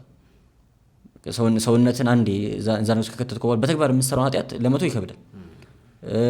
በንግግር የምትሰራው ኃጢአት አንተ ብትረሳው የሰማው ሰው አይረሳው። ገብቶሃል? ስለዚህ ብዙ ጊዜ ልትፈተንበት ትችላለህ። ከራስህም አልፈህ ደግሞ ሌላም ሰው ትጎዳበት፣ ሌላም ሰው ታቆሽሽበታለህ። የሀሳብ ኃጢአት ግን ያንተ ነው እና ገና አልተዋህደም። ቅዱስ ዮሐንስ አፈወርቅ የሚባል ቤተክርስቲያናችን መምህር አለና በረከቱ ይደርብን። የሀሳብ ኃጢአትን ጉድጓድ ውስጥ በወደቀ አውሬ ይመስሏል። አሁን አንድ አውሬ በጣም አደገኛ የሆነ አውሬ ሊበላ ሊቦጫጭቅ መጥቶ ተንሸራቶ ጉድጓድ ውስጥ ወደቀ። አሁን ይህንን አውሬ ጉድጓድ ውስጥ እያለ ከመታገልና ሜዳ ላይ እያለ ከመታገል የቱ ይሻላል ነው ጥያቄ። ጉድጓድ ውስጥ እያለ ይሻላል። ምን እንደምታደርግ ጉድጓዱ ትደፍነዋለህ፣ እዛው አፍነህ ትገለዋለህ። ግን አይ ጉድጓድ ውስጥ ወድቋል ውጭ አልወጣም ምንም አያደርገኝም ብለህ ብትዘናጋ ታግሎ መውጣቱ ይወጣል። በወጡ ይወጣል፣ ሲወጣ ያገኛል። የሀሳብ ኃጢአትንም ቶሎ እዛው ድፍን አድርገህ ቀብረህ ከገደልከው ይሞታል። አንዳንዴ ደግሞ ራሳችን ገመድ ስተን እንሄዳለን። ግን ሀሳብ ነው። በተግባር ካላደረኩት በሀሳቤ ምን ችግር፣ ማንም አልጎዳውም ማንም አልነካውም ብለህ የምትተወው ከሆነ ግን የሀሳብ ንግግር ይሆናል። ያ ንግግር ተግባር ይሆናል። ኤግዛክትሊ። ስለዚህ የሀሳብ ኃጢአትን ለመቅበር ይመቻል፣ እዛው ለማፈን ይመቻል፣ ለመቃወም ይመቻል፣ ለመታገል ይመቻል። በጸሎትም በቃል እግዚአብሔርም ወሬ በመቀየርም ሀሳብ በመቀየርም ምናምን ነገር የምታያቸውን የምትሉባቸውን ቦታዎች የምታወራቸውን ሰዎች የምታነባቸውን መጽሐፍት የምታያቸውን ነገሮች በመቀየር ልታርሙ ልታስተካክሎ ትችላለህ። ከተውከውና ኢንጆይ ማድረግ ከጀመርክ ሀሳቡን ማመላለስ ከጀመርክ ወደ ህሊና እድል ከሰጠው ማሪኔት እንዲያደርግ እንዲበስል እድል ከሰጠው ምናምን ግን ያኔ ተግባር ይሆናል። እና ዮሐንስ አፈወርቅ ያልኩን መምህር መጥቶ ጠየቀው። በቃ በጣም የዝሙት ሀሳብ ምናምን ይፈትነኛል እና ጌታ ደግሞ ያሰበ ያየ የተመኛ መነዘረ ብሏል። ስለዚህ በቃ በሀሳቤ መበደሌ ካልቀር በተግባር በድልስ ዞር ማመንዘር አልቀርም። በሀሳቤ እንትን ማለት እንደዛ ብሎ የሚያስብም ሰው እኮ አለ። በተግባር በቃ ትባላለህ እኮ አሁን ጾም ላይ አይደል ያለ ነው እንትን አማረኝ ምናምን ስትል በቃ አሁን አንተ ጾምክ በቃ ብትበላው ይሻላል እና በሀሳብ ከበደልክ በተግባር ለመበደል መብት ይሰጣል ማለት አይደለም። ያው አሁን ያየ የተመኘ መተርጎም ከጀመረ ሰፊ ሰዓት ሊወስድብን ስለሆነ አንገባበትም። ዞሮ ግን ቅዱስ ዮሐንስ አፈወርቅ ምን ብሎ መለሰለት? ጥያቄያችሁ ጥሩ ነው የጠየቃችሁ ጥያቄ፣ እስቲ እኔም ላስበት ልጸልይበትና እኔ ቤት ማታ እናወራለን። ፓትርያርክ ነው ቅዱስ ዮሐንስ አፈወርቅ እና ቤቴኑ ራት እየበላን እንጨዋወታለን አላቸው ሰዎቹ። ፓትርያርክ ቤት ራት ሊጋብዙ ነው። በቃ ሆዳቸውን አዘጋጅተው ምናምን መጡ። በሰበቡ በቃ ራት ልንበላ ነው ብለው ተዘጋጅተው ምናምን መጡ። ከዛን እንደዚህ ትልቅ ጠረጴዛ ላይ ዮሐንስ አፈወርቅ መጥቶ ተቀመጠ። እንግዶቹ መጥቶ ተቀመጡ። ሰራተኞች ተጠሩ። በቃ መዓዛው ደስ የሚል ጥሩ ምግብ እያዙ የመጡ ጠረጴዛ ላይ ያስቀምጣሉ። ይደረደራል ምግቡ በአይነት ስታየው ያምራል፣ መዓዛው ይስባል፣ ያውድሃል። ቀራቢ ይቆሰቀሳል በደንብና ከዛን ቅዱስ ዮሐንስ አፈወርቅ ዲያቆኑን ጠራውና ና እስቲ እንጸልይ ምግቡ እንዲባረክ ከመዝሙረ ዳዊት መዝሙር ይሄንን አንብብልን ይለዋል። ዲያቆኑ መጽሐፉን ገጾ ያነብልክ ሲጨርስ እንትን እንጨምርበት ይለዋል። እንደዛ ያለ በጣም ረጅም ሰዓት ጸሎት ተደረገ። ምግቡን እያዩት ሰዎች ተሰብስበው አሁን ሁሉም ራቁን እየዋጠ ነው፣ ሁሉም ጎምዥቷል ምናምን። መጨረሻ ላይ ረጅም ሰዓት ልክ ጸሎቱ እንዳበቃ ዮሐንስ አፈወርቅ ሰራተኞቹን ጠራቸው። በሉ ማዕዱን አንሱታል። ደረገጡ ሰዎች። አባታችን ሳንበል አሉ እንዴ ይህን ምግብ ስለመብላት አላሰባችሁ? በደንብ አስበናል። አልጎመዣችሁ? በደንብ ጎምዥተናል። ብትበሉት ምን አይነት ጣዕም እንደሚሰማችሁ እያሰባችሁ መራቃችሁ ላጣችሁ ውጣናል። ታዲያ በቃ እኮ እንደበላችሁት ነው የሚቆጠረው። በሀሳባችሁ በልታችኋል፣ ይነሳል። እና ትምህርቱ እንደዛ አስተማራችሁ ማለት ነው። እና በሀሳብ ልትበደል በሀሳብ ለሰራው ኃጢአት ንስሐ ትገባለህ። በሀሳብ በደልክ ማለት ግን በተግባር በደልክ ማለት አይደለም። የተግባር ኃጢአትን ወደ ሀሳብ ኃጢአት ማሳደግ የለብን። ዩዥዋሊ የሚሰጠው ምሳሌ አንድ ሰው ካንሰር ይታመማል አይደል? አሁን ካንሰር የተለያዩ ደረጃዎች አሉት። አንደኛ ደረጃ አለ፣ ሌቭል ስቴጅ 1 አለ፣ ስቴጅ 4 አለ። ስቴጅ 4 ካንሰር ዴድሊስት በቃ መጨረሻው የመዳን እድሉ ጠባብ የሆነው ዩዥዋሊ የሚገለው የካንሰር ደረጃ ነው። ደረጃ 1 ላይ ምናምን ካለ ልትድን የመቻል እድል ሰፊ ነው። አንድ ሰው ደረጃ 1ም ላይ ሆነ 2ም ላይ ሆነ 3ም ላይ ሆነ 4ም ላይ ሆነ ካንሰር ይዞት ታሟል። መታከም አለበት ወይስ የለበትም? አለበት። ግን ደረጃ 1 ኦልሬዲ መታመም ስላልቀረ በቃ 4 ድረስ ብላ ተቀመጠ። ቶሎ ትታከመዋለህ። እንዳያድግብህ፣ እንዳይገል፣ የማይድን እንዳይሆን ቶሎ ትታከመዋለህ። የሀሳብ ደረጃ ማለት የሀሳብ ኃጢአት ማለት በቃ የመጀመሪያው ደረጃ ላይ ያለ ኃጢአት ማለት ነው። መነሻው ነው። ገና ትሪገርድ የሆነበት ነው፣ ወደ ተግባር ያልተቀየረበት። ታማል፣ የግድ መታከም አለብህ፣ የግድ ንስሐ መግባት አለብህ፣ የግድ ሀሳብን መቀደስ ነው ለመቀደስ መታገል አለብህ። ከተውከው ያድግና ይገላል፣ መድፈን አለብህ። አዎ። ስለዚህ ቶሎ ያንን በሽታ ኃጢአት በእኛ ቤተክርስቲያን በሽታ ያንን በሽታ ቶሎ መታከም አለብህ፣ ቶሎ ወደ ሐኪም ሄደህ መመርመር አለብህ። ከዛ ሀሳብ መሸሽ አለብህ። አዎ። እና የሀሳብ ኃጢአት ነው፣ ከእግዚአብሔር ይለያል፣ ያረክሳል፣ ይገላል። ይሄ ማለት ግን ወደ ተግባር እንዲያድግ መፈቀድ አለበት ማለት አይደለም ነው ሀሳብ። አይ ቲንክ ለብዙዎቻችን ትምህርት የሚሆን ነገር ነው። አንድ በጣም በተለይ መንፈሳዊ ቦታ ላይ ያለ በወጣት አእምሮ ማሰብ የሚችል መንፈሳዊ እውቀት ያለ ሰው ጋር ማውራት የምፈልገው ሀሳብ አለ።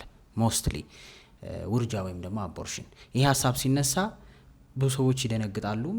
በዚህ ውስጥ ያለፉትም ደግሞ ከጀጅመንት ወይም ከመዘና ወይም ከሆነ ነገር አንጻር ስለሚያዩት ለመስማትም ደስተኛ ይሆናሉ ብዬ አላስብም። የጸጸት ስሜቱ ይኖራል ምናምን እና ኢትዮጵያ ውስጥ ግን ከመጠን በላይ የበዛ ያለ ነገር ነው። ኦልሞስት በ10 ሴት ውስጥ 4-5 ድረስ የሚገመተው ላይክ 20 ቤት ውስጥ ያለች ሴት ማለት ነው። ሶ እንግዲህ መንፈሳዊ ትምህርት ስላልገባን ነው ወይስ ቤተሰብ አይዶን ነው።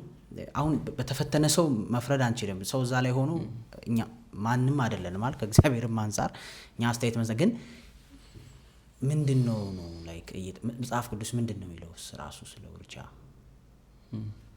እኔ በሰሞኑን ደግሞ በአጋጣሚ በጣም እያሳሰቡኝና እያሳመሙኝ ካሉ ርዕሰ ጉዳዮች አንዱ በህይወቴ በጣም በቁም ነገር ልሰራባቸው የምፈልጋቸው አንድ ኤሪያዎች አሉ። በቃ የሆነ አሻራዬን አስቀምጬ ማለት የምፈልገው እንደ ሰው እና ከነዛ ኤሪያዎች አንዱ ይሄ ይመስለኛል።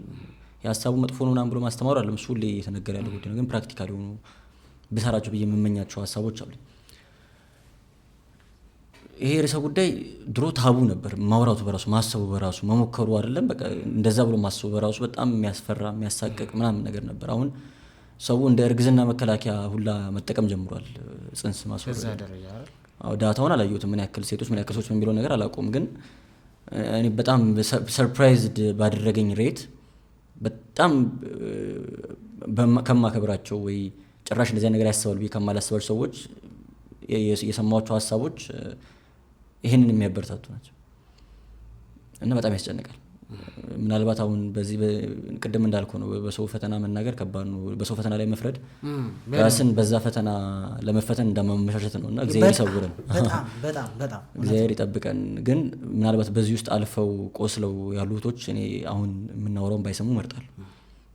ምክንያቱም ምንም የሚያጽናና ነገር መናገር የምችል ስለማይመስለኝ እስካሁን ካወራ ነው ከእግዚአብሔር ምሕረት ባሻገር ኦልሬዲ ያለፉበትን ያደረጉት እህቶች ወንድሞች ካሉ እኔ ኦፌንድ እንዳላረጋቸው እፈራለሁ። ግን ምናልባት ገና በዚህ ነገር ያልተፈተኑ እንደው እግዚአብሔር ይጠብቀን ነው ሁላችንም ለወደፊት የሚፈተኑ ሰዎች ካሉ ወይ ደግሞ አሁን እየተፈተኑ ያሉ ላርገው አይነት ሁኔታ ውስጥ ያሉ ወንድሞች እህቶች ካሉ አሁንም ማውራው ነገር ልነሱ ምንም የሚያከራክርም የሚያወያይም የሚያስወራም ምናምን ጉዳይ አይደለም።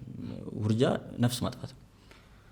ዓለም የምትከራከረው አሁን ምዕራባዊ ዓለም ጋር ምናምን ሄደን ኢሹ በጣም የክርክር ኤሪያ ነው። ይፈቀዳል ወይስ አይፈቀድም፣ የራሱ ሰውነት ነው፣ ላይክ ሄር ቦዲ ሄር ቾይስ፣ የሷ ምርጫ ነው ምናምን አይነት ጉዳዮች በጣም ይነሳሉ። ያን የሚያነሱት ሰው የሚሆነው መቼ ነው የሚለው ላይ ክርክር ስላለ እነሱ አንድ ሰው የሚሆነው መቼ ነው፣ በቃ አንድ ሰው በህግ አይን በሶሳይቲ አይን በምናምን አይን ሰው ነው የሚባለው መቼ ነው፣ የትኛው ቅጽበት ሲወለድ ነው፣ እድሜውን ያክል ደረጃ ሲደርስ ነው፣ መቼ ነው ሰው የሚሆነው የሚለው ጉዳይ ላይ ክርክር ስላለ እኛ የዕለት ጽንስ የሚባል እሳቤ ያለን ሰዎች ነን። ጌታችን የዕለት ጽንስ ሆኖ በእናቱ ማህፀን አደረ ምንል ሰዎች ነን። የዕለት ጽንስ ማለት በተጸነሰበት ቅጽበት በተጸነሰበት ዕለት ሰው ነው። ነፍስና ስጋ እኩል ነው የሚፈጠሩ፣ ከእናት ከአባት እኩል ነው የሚከፈሉ። ልክ ጽንሱ በተፈጠረበት በመጀመሪያዋ ሰዓት በመጀመሪያዋ ቀን ሰው ነው ለኛ፣ በቃ አለቀ። በቃ ነፍስ አለው፣ ህይወት አለው። ቀን አንጠብቅም፣ ቀን አንቆጥርለትም ሰው ለመባል ያንን ጽንስ። ህይወት ላይ ደግሞ መብት የለንም፣ ስልጣን የለንም። በቃ አሁን እንደማያምን ሰው ወይ እግዚአብሔር የለም ብሎ እንደሚያስብ ሰው አይደለም ማውራት ያለብን። ኢትዮጵያ ህዝብ አብዛኛው አማኝ ነው አይደለ? ቅድም ያልነው ችግር የሚመጣው እዚህ ጋር ነው። በቃ እምነታችን በቲዮሪ ደረጃ ነው፣ ተግባር ላይ አክቹሊ ያን እምነታችን የሚፈትን ነገር ሲመጣ ያን እምነታችን መግለጽ አልቻልንም። ትልቁ ችግራችን ይመስለኝ እሱ ነው እንጂ ሳያምኑ ቀርቶ አይደለም፣ ሳያለቅሱ ሳይከፋቸው ቀርቶ አይመስለኝም አይደለም። አዎ በቃ በጣም የሚያስጨንቅ ሁኔታ ውስጥ ሆነ። ይሄን የሚያደርጉቶችን እኔ በእነሱ አልፈርድም። እነሱን አንደርስታንድ ማድረግ ይቀለኛል። በቃ በጣም ተጨንቃ መግቢያው ጠፍቷት ምናምን ነገር ክፉ። ምክንያቱም ሁሉንም የኃጢአት ውሳኔዎቻችንን የምንወስነው ኃጢአት የምንሰራው እኮ ኃጢአት እንደሆነ ስለማናቅ ወይ ስለማናምን አይደለም። ተጨንቀን ነው፣ በቃ ከብዶን ነው፣ መታገል አቅቶን ማሸነፍ አቅቶን ምናምን ነው። እና ሶሳይቲም ግን ደግሞ ሰፖርት የለም እዚህ ሀገር ላይ። ሶሳይቲው እኔ ቅድም የከፋኝ ሶሳይቲ እናት አባት እህት ወንድም ምናምን ነገር አይዞሽ የሚለው ላሳድግ እኔ ልጁን እናሳድጋለሁ ወይ እናግዝሻለሁ ለማለት አይደለም። አይዞሽ እኔ በቃ ውርጃውን እንትን ሸፍንልሻለሁ እናግዝሻለሁ። አይዞሽ የሚሉት ለማገዝ ነው ውርጃውን። ገብቷል።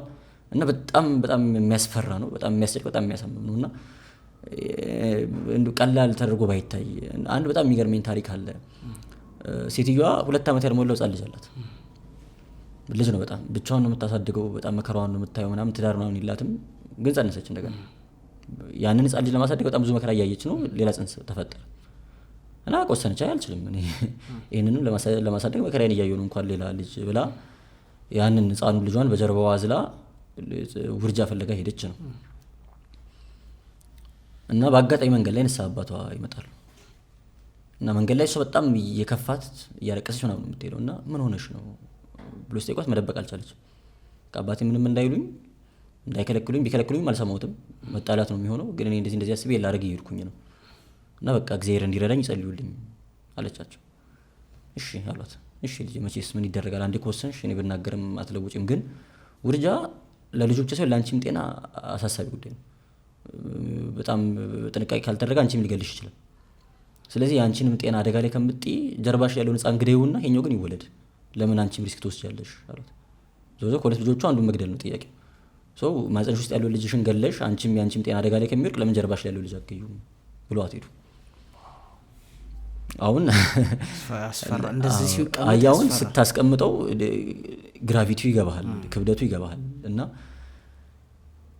ምንድነው ማምነው ለምሳሌ ጴጥሮስ ሰሞኑን ከሆነ ሰው ጋር እያወራን ነበር። ቅዱስ ጴጥሮስ ጌታችን በተያዘባት ቀን ላይ ማታ ከመያዙ በፊት ዛሬ አሳልፋችሁ ትሰጡኛላችሁ፣ ሁላችሁም ትታችሁን ትሸሻላችሁ፣ ብቻዬን እቀራለሁ ብሎ ነግሯቸው ነበር።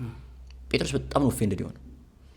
እንዴት በጭራሽ አለ ጌታ፣ እኔ ካንተ ጋር እሞታለሁ፣ እኔ ካንተ ጋር እሞታለሁ፣ በፍጹም አሳልፌ አልሰጥም አለ። ደግሞ ከልቡ ነው፣ እየዋሻል በሰዓቱ የተሰማ ነው። በቃ የምር ከልቡ ነው ያን ያለው። ኢቭን ወታደሮቹ ሊይዙ ሲመጡ ሰይፍ መዞ ለመታገል የሞከረ ሰው ነው። ሰው ጆሮ የቆረጠ ሰው ነው። በቃ ከልቡ ነው ያለው። ገብቷል። ግን አልቲሜትሊ ክዷል። እግዚአብሔር መካዱን አይደለም የሚያየው። የተመለሰውም አሁን እኮ ይሁዳም እሱም አንድ አይነት ነገር ነው ያደረጉት። በነገር ላይ ብዙም ዲፈረንስ የለውም። ይሁዳ ስለሸጠው አለ ጌታችን የተሰቀለው። አይሁድ ይሁዳ ሳይመጣ በፊት ነው ጌታችን ለመስቀል የተስማሙት፣ ይሙት ያሉት። ከይሁዳ ስራን ያቀለለላቸው መጥቶ። ሁለቱ ዲፈረንሱ ምንድነው? ይሁዳ ምርጫ ነው። ገብቷል። በጣም በተፈተነበት ሰዓት አይደለም ጌታችንን የተወቀ፣ በጣም መከራ በበዛበት ሰዓት አይደለም ሌሎች ይሸሹ። አስቀድሞ በሰላሙ ጊዜ ነው የወሰደው። ጴጥሮስ በሰላሙ ጊዜ እንደማይቶ ነው የሚያውቀው። ክርስቲያን የሚኖረው እንደዛ ነው። ለኃጢአት ብሞት አልሰራም እያለ ነው መኖር ያለብን። እግዚአብሔር ቢያስችለኝ፣ እግዚአብሔር ቢያበረታኝ፣ እግዚአብሔር አይፈተነኝ፣ በእንደዚህ ነገር ከፈተነኝ ግን መቼም አላደርገውም። በቃ ግን እግዚአብሔር ያበረታኝ ብለህ አምነህ ያን የፈተናው ከብዶ ብታደርገው እንኳን ማድረግ ትክክል አይደለም እኮ።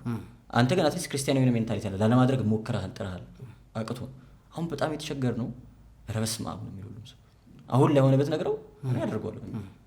እኔ በጣም የደነገጥኩት ስለዚህ ላለማድረግም ብዙም ያስፈራ እኔ መቼም አላደርገውም ብሎ አቅቶት የሚያደርገው ሰው ሳይሆን የበዛው አክቹዋሊ ሶሉሽን እንደ አንድ ሶሉሽን አድርጎ የሚያስበው ሰው ነው የበዛው።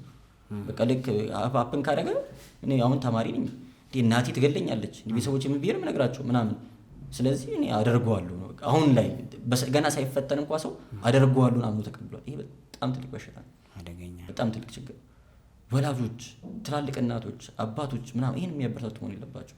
ይኸውልህ አሁን የእግዚአብሔር ክብርና የእኛ ክብር ጠረጴዛ ላይ ቀረበ። ልጃቸው ትምህርት ቤት ተልካ እርግዛ መጣች። ቤተሰቡ ስሙ ሊጠፋ ነው፣ ሊዋረድ ነው። ቤተሰቡ ክብር ቢበላሽ ይሻላል ወይስ እግዚአብሔርን በዚህ ኃጢአት ብናስቀይሙ ይሻላል የሚለውን ሚዛን ላይ ያስቀምጠን የእግዚአብሔርን ገሰሳ ላይ ነው ልክ እግዚአብሔር እንደሌለ እንደማናምን ሆነን ከዛ በኋላ የራሳችንን ክብር አስቀደም። የብዙዎቻችን ስራ ይሄ ነው። ይኸውልህ መቼስ ሰው በትዳር ሆኖ የጸነሰው ልጅ አይደለም የሚያስወርደው። እናት ነው ከስንት ምናልባት እንግዲህ በጤና ጉዳይ በሆነ ምክንያት ሀፕን ሊያደርግ ይችላል። እሱ ላይ ምንም አልልም፣ የኔ መብት አይደለም። ብዙዎቻችን በኃጢአት ምክንያት ነው በልጅነት በቃ በዝሙት ወይ ምናምን ነው ይሄ ነገር የሚገጥም። መጽሐፍ ቅዱስ በግልጽ ቋንቋ የነገረን ነገር ልጆች የእግዚአብሔር ስጦታዎች ናቸው። መጽሐፍ ቅዱስ ያጻፈው እግዚአብሔር ነው። ምን አለን? ልጆች የኔ ስጦታዎች ናቸው፣ ልጅ ሰጣችሁ ስጦታ እየሰጧችሁ ነው አለ እግዚአብሔር አምላክ። ኃጢአት ሰራ፣ አንተ ዝሙት ሰራ። ሰው በዝሙት ወድቆ የማይድን በሽታ ያገኛል አይደል? ሰው በዝሙት ወድቆ የማይድን በሽታ ይዟል። የሚገል በሽታ፣ በጣም ብዙ ችግር ጉዳት ነው ይገጥመዋል። ይሄ አሁን ስጦታ ሊሆን አይችልም። አንተ በዝሙት ወድቀ የሚገል በሽታ ሳይሆን የእግዚአብሔር አልቲሜት ስጦታ ነው የተሰጠ። እግዚአብሔር ለወዳጆች የሚሰጠውን ስጦታ ነው የሰጠ። ሊመልስህ ሊሆን ይችላል። ኢማጂን ኃጢአት ሰራ አይደል? አልቀጣህም፣ በሽታ አላረገብህ፣ ሞት አላመጣብህ ምናምን ሊሰጥ ሰዎች አልቅሰው የሚያገኙትን በጣም ብዙ ሰዎች ለብዙ ዘመናት ታግሰው ለምኑ አልቅሰው የሚያገኙትን ስጦታ ነው የሰጠ። ከዛን አንተ ኃጢአትን ለመሸፈን እሱ ኃጢአት ላይ መጀመሪያ አስቀድመ መበደል ላይ መውደቅ ላይ ነፍስ ግድያ ደግሞ ጨመርክበት። እኔ መጽሐፍ ቅዱስ ላይ ውርጃ የሚል ቃል ገጥሞኝ አያውቅም። ጽንስ ማስወረድ ምናልባት ከንባብ ጉድለት ከሆነ አላውቅም፣ ግን ጽንስ ማስወረድ የሚል ቃል ገጥሞኝ አያውቅም። ምክንያቱም በቃ ነፍስ ማጥፋት ነው። ምንም የተለየ አዲስ ቃል ራሱ አዲስ ትምህርት ራሱ አያስፈልጉም። ገብቷል? በህይወት ያለው የቆመን ሰው ከመግደል የተለየ አይደለም በማህፀን ያለ ጽንስ መግደል። ምናልባት ከኔ የንባብ ጉድለት ከሆነ አላውቅም። መጽሐፍ ቅዱስ ላይ ግን ጽንስ ማስወረድ የሚል ቃል ያለ አይመስለኝም። በቃ የተለየ ቃል አያስፈልጉም፣ የተለየ ስም አያስፈልጉም። ገብቷል? ነፍስ ግድያ ነው ዞሮ ዞሮ ማለት ነው። ሶ ዝሙት መስራቴን ለመሸፈን ነፍስ አጠፋ። ዳዊት ከተቀጣው ኃጢአት የተቀጣበት ቅድም ያነሳነው ኃጢአት እኮ ሌላ ምንም የተለየ ነገር አይደለም። ዝሙቴን ለመሸፈን ነፍስ አጠፋ። ወይ በቃ ሰውየው በሁለት እግሩ ቆሞ የሚል ሰው ገና በማህፀን ያለ የሚጠብቀው ራሱን መከላከል የማይችል ህፃን ነው የሚለው ዲፍረንስ አያመጣም። እንደውም ሞስት ቨልነረብል የሆነውን ህፃን የገደልኩት እኔ። ሶ ምንም ማባበያም ማስተባበያ የሚያስፈልገው ነገር አይደለም። ኦፕሽን ውስጥ መግባት የለበትም። እኔ እግዚአብሔር ቢለኝ በህይወቴ በጣም ትልቅ ቁም ነገር ልሰራባቸው ከሚገቡ ኤሪያዎች በቃ ብዬ የማስባቸው ኤሪያዎች አንዱ ይሄ ነው። እንደዚህ አይነት ጀንውንሊ ለልጁ ተጨንቀው ተወልዶ ምን አደርገዋለሁ ይሞታል ልጄ ላይ ማሳደግ አልችልም ብሎ ፈርቶ ወደዚህ የሚገቡ ሴቶች አሉ። እነዚህ ሴቶች ጽንስ አታስወልጂ፣ ጽንስ ማስወረድ ኃጢአት ነው ብዬ መንገሬ ብቻ ጥቅም እንዳልሆነ አውቃለሁ። ማሳደግ ኢንስቲትዩሽን ቢኖር ደስ ይለኛል። አብያተ ክርስቲያናት እኮ ይህን መስራት ነበረባቸው። ትላልቅ ሆስፒታሎች ይህን መስራት ነበረባቸው። በቃ ወልዶ ማሳደግ ያልቻሉ ህጻናትን አይ ከምታስወርዱ እኔ ያሳድጋሉ ልጃችሁን የሚል እኮ አካል ያስፈልጋል። የሆነ ሞራል በሚገርም ሁኔታ ደግሞ ያብርታት ደግሞ ያጸናቸዋል። እነዛን በጣም ያጸናቸዋል። እርግዝናው እየጨመረ ሲሄድ በጣም ያጸናቸዋል። ትፈልገዋለህ አንተም። እኔ በጣም እየገጠመኝ ያለው ነገር ልጅቱ አይ እኔ አላስወርድም ምናምን ብላ ጓደኞቿ እንዴት አንቺ ምን አስበሽ ነው በዚህ እድሜሽ ምናምን ብለው እንድታስወርድ የሚያበረታቱበት ኢንቫይሮንመንት ነው። ወንዱ የሚያበረታታ ወንዱ ፊት ይነሳል፣ በቃ ዞር በይ ይላል፣ አላቅም ይላል ምናምን። ይሄ ነገር ተስፋ ያስቆርጣል በደንብ። ተስፋ የምር ተስፋ መቁረጥ ሳይፈልጉ ተስፋ የሚቆርጡ ሰዎችን አሁን ክብሩ አሳስቧት አይደለም ሰው ምን ይለኛል ይቆጡኛል ምናምን ነገር የሚለው አሳስቧት አይደለም ይሄን ልጅ ለመግደል እያሰበች ያለችው እሱ በቃ ግራ ገብቷት ነው። መፍትሄ አጣ ነው። መፍትሄ ላጣ ሰው መፍትሄ የሚያበጅ ሲስተም ያስፈልገናል። ትላልቆቹ ሀገራት አላቸው። ገና ህጻናት ገና በማህፀን ሳሉ አዳፕት ይደረጋሉ። ተወልደው ከአዳሽ ሴት አዳፕት የሚደረጉ ምናምን ህጻናት እንዳሉ ሁሉ ገና በማህፀን እያሉ አዳፕት የሚደረጉ ህጻናት አሉ። ልክ ሲጸኑ ሴቶቹ መጥተው እኔ የሚወለደው ልጅ ማሳደግ አልችልም የሚቀበለኝ ሰው ፈልጋለሁ ብለው የሶሻል ሰርቪስ የሚሰሩ ሰዎች ጋር ያቀርባሉ። ገና ልጅ መውለድ ያልቻሉ ባለትዳሮች ምናምኖች ደግሞ አሉ ልጅ በጣም የሚፈልጉ እና ገና ከተወለደበት ከመጀመሪያዋ ቀን ጀምሮ እናትየው ያን ልጅ አታውቁም። በቃ ተወልዶ ይሰጣቸው። እሷም ኮኔክሽን ቢውል አታደርግም። እነሱም ደግሞ ከተወለደበት ቀን ጀምሮ ልጃቸው ሌላ ወላጅ የለውም። ነገ መጥቶ የሚጠይቅ ወላጅ የለውም። በዛ መልኩ በቃ ችግሩ ተቀረፈ ማለት ነው። ገብቷል? አንድ ችግር አስቀረ ማለት ነው። አሁን የራስን ክብር የቤተሰብን ክብር ስሜ እንዳይጠፋ ምናምን በሚል ሜንታሊቲ ከሆነ ግን ይሄ በጣም ትልቅ ነው። ደግሞ ያልፋል እኮ የሚገርምህ እኮ ትናንት የጠላኸው ነገር ያልፍና ገንዘቡ የሚኖረው ይሆናል። በጣም ደስተኛ ሆነው አሁን ልጆቻቸው የሚያሳድጉ ስንት ሰዎች አሉ። አሁን አንድ ጓደኛ ነበረኝና እኔ እናቴ ስንት ጊዜ ሞክራ አልሳካላት ብሎ የተወለድኩት የሚል ጓደኛ አለ። ስንት ጊዜ ተሞክራ አልሳካላት ብሎ የተወለድኩት አሁን ግን በቃ ህይወቷ ትልቅ ስኬት ነው። ያ ልጅ ያሳደገችው ትልቅ ደስታዋ ነው። ይኸውልህ አሁን እኛ በሚያምን ሶሳይቲ ውስጥ ነው የምንኖረው። ገብቷል? የሆነ እግዚአብሔር የለም ብሎ የሚያምን ሰው ቢሆን እንዴት ተሳድገዋለሁ ልጁ እንዴት ይሆናል ምናምን ሊያሳስቡ ይችላል። የሰማይ አዋፋትን የምድር አበቦችን ተመልከቱ ስለሚለብሱት ነገር ስለሚበሉት ነገር አይጨነቁም እግዚአብሔር አምላክ ግን ያኖራቸዋል ብሎ የሚያስተምረን አምላክ አድርገን የያዝን ሰዎች ማለት ነው። ይሄ ልጅ ምን በልቶ ያድጋል አሳስቦ ልንገለው አይገባም። ማን መብት ሰጠን ለመግደል? እኛ እኮ አማኞች ነን። እንደማያምን ሰው ለምንድን ነው የምንኖረው? ህይወታችን ሁለት ሆነ ገብቶ ቤተክርስቲያን ስንመጣ ብቻ ምናምን ህይወታችን ትራያል ላይ ፈተና ላይ ሲወድቅ ደግሞ ማናምን መሆን የለብን። የምድር አበቦችን ያለበሰ የሰማይ አዋፋት የሚመግብ አምላክ አለኝ ብዬ ማምን ከሆነ ምን በልቶ ያድጋል አይደለም የኔ ጥያቄ መሆን ያለበት። አሁን በሰው ችግር ላይ እየፈረነ እግዚአብሔር ይቅር ይበለን። በእውነት ሰው ለምን እንደዚህ ወደቀ እያልን አይደለም፣ ግን ላልወደቁ ሰዎች ትምህርት እንዲሁ እና እግዚአብሔር ያኖራል ብዬ ማምን ከሆነ የእምነት ጉድለት ከሌለብኝ ምን በልቶ ያድጋል እናስብ እንዴ። እርግዝና መከላከያ ላይ ጥያቄ ምልክት እያደረግን ይፈቀዳል አይፈቀድም እያለን ውርጃን እንዴት ነው አክሰፕት ለማድረግ አእምሯችን የሚፈቅድ? ይሄ እኮ በጣም በጣም ትልቅ እንትን ነው። እና ሰዎች በቃ እግዚአብሔር ላይ ያላቸውን እምነት ካጸኑ እግዚአብሔር ያሳድጋል ብሎ ካመኑ ይኸውልህ እኔ መጽሐፍ ቅዱስ ሴት በመውለዷ ትድናለች የሚል ጥቅስ አለ። በጣም የሚገርም ጥቅስ ነው። ሴት በመውለዷ ትድናለች የሚል ጥቅስ አለ። ምክንያቱም እናትነት ቀላል ነገር አይደለም። በቃ ልጅ ለማሳደግ የምትቀበለው መከራ ቀላል ነገር አይደለም። በራሱ በእግዚአብሔር ዘንድ ዋጋ ያለው ሞገስ ያለው ነገር ነው። አባቶች እናቶች ልጆቻቸውን ለማሳደግ የሚከፍሉትን ዋጋ የሆነ መንፈሳዊ ስራ አይመስላቸውም ሰዎች። መንፈሳዊ ስራ ለመባል የሆነ በቃ እግዚአብሔር ዘንድ ዋጋ ለማግኘት ግድ ስለመጾም ስለመጸለይ ብቻ ነው የምናስበው አይደለም። በነገር ሙያ ቦታ ላይ ያለ መታመን በራሱ እግዚአብሔር ዘንድ ዋጋ የሚያስገኝ ነገር ነው። አንድ አባት ልጆቹን ለማሳደግ ዋጋ ሲከፍል እግዚአብሔር አምላክ የማይመለከት ይመስላል? ስንት ልጆቻቸውን ጥለው በትነው የሄዱ አባቶች አሉ። ወልደው የሚጥሉ ስንት እናቶች አሉ። ያቺ እናት ልጇን ለማሳደግ የተቀበለችው መከራ እግዚአብሔር ዘንድ ዋጋ የሌለው ይመስላል? እግዚአብሔር የማይመለከተው የማያየው ይመስላል? እግዚአብሔር እኮ ያያል። እግዚአብሔር ያያል። ወላጆቻችን አላዩ ይሆናል፣ እግዚአብሔር ያያል። ጓደኞቻችን አልሰሙ ይሆናል፣ እግዚአብሔር ያያል። ሰው አልፈረደብን ይሆናል፣ እግዚአብሔር ግን ይፈርዳል። እና ሁልጊዜም ቢሆን እንትና ማን ይለኛል ከማለታችን በፊት እግዚአብሔር ምን ይለኛልን ማስቀደም ካልቻልን አስቸጋሪ። እኔ ግን በዚህ ጉዳይ የምፈርደው የምር ከልብ የምፈርደው ሶሳይቲ ላይ ነው፣ ማህበረሰብ ላይ በጣም የምፈርድበት ርዕስ ይሄ ጉዳይ ነው። ለምን ብለህ ከጠየቀኝ አንድ የ18 ዓመት ሴት የ19 ዓመት ሴት እንደዚህ አይነት ነገር ስትወድቅ ምንም አይነት ሰፖርት ሲስተም የለም። ገብቶሃል አይደለም? ቤተሰብ እዚህ ጋር ሊያባርር ይችላል። አብሯት ምናልባት ልጁን ያመጣው ሰው ለራሱም ተማሪ ሊሆን ይችላል። ማለት ፋይናንሻሊ ለማሳደግ የሚያስችል የአእምሮም የኑሮም የፍላጎትም የሁሉም ነገሮች የሉትም። ፋይናንሻሊ ምንም ሜንታሊ። ከዛ እዚህ ጋር ጓደኞች አሉ አይደለ? ከጓደኞች በታች መሆን አለ። በትምህርትም ቢሆን በምን እርግዝና የሚታይ ነገር ነው፣ በአይን ሰው ያየዋል። ከዛ ደግሞ ቤተሰብ ጋር ደግሞ ሌላ ታሪክ ነው። ገብቶሃል? ስለዚህ እቺ ልጅ በየትኛው ሳይድ ሰፖርት የምታገኘው ላይ ማለት ማን ነው? አይዞሽ ብላ ተበላኮ ከተመረጠች የእሷ ቾይዝ ነው። በጣም እሱን ነው የምልህ እኔ። አንዲት ልጅ እናቷ ጋር ወይ የሆነ በቃ አለኝ የምትለው ሰው ጋር ደውላ እንደዚህ ችግር ገጠመኝ ስትል ሊደረግላት የሚገባው የመጀመሪያው ሰፖርት እንዴት እንዲታረጋለሽ አይደለም። ያናድዳል፣ በቃ ያበሳጫል። ቤተሰብ ቢበሳጭና ኤክስፔክቴሽን ስላለው ነው። ልክ ነው። በቃ ግን በቃ የሆነ ሆኗል። እግዚአብሔር ያውቃል፣ እንደሚሆን እናደርገዋለን። አይ ሃቭ ዩ ባክ በቃ እኔ ማድረግ ያለብኝ ነገር አደርጋለሁ የሚላት ሰው ብታገኝ እቺ ሴት ትበረታለች አይመስልኝ። በቃ ትበረታለች። ገና ለገና ቤት ዘልዝለው ይበሉኛል የሚለው ስጋት ነው። በቃ የሚያወራ የሚግባባ የሚነጋገር ሰው ስለሌለን እና እንደዚህ አይነት ነገሮች በጣም ሲደጋገሙ መስማታችን በጣም ረበሸኝ። እኔ በቃ ሳስበው ቅድም እንዳልኩ ማምለጫ የላትም፣ መሄጃ የላትም። እሷ ይህን ውሳኔ ብትወስን ኢቭን መጀመር ከመሬት ተነሳ ብትወስን እሱ ደንግጣ ገብቷል አይደል? በቃ ምን አድርገዋለሁ ሰው አስቀየምኩ ምናምን። በቃ ትራያል ላይ ናት፣ ፈተና ላይ ናት።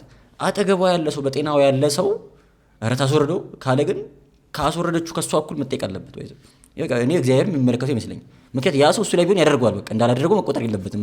ይሄ ግላሳቢ ነው። ግን እንዳላደረገው መቆጠር አድርጊው የሚለው ሰው ከሷ እኩል እንዳደረገው ነው መቆጠር ያለበት። ምንም የሷ ኃጢአት ብቻውን እሱ ነፃ አይደለም። እሷ ለመፍረድ የሚያበቃ የሞራል ብቃት የለውም። እኔ አንዲት ሴት እንደዛ ብያት ነገ ቤተክርስቲያን ሳያት ህሊናዬ ሰላም ያገኛል?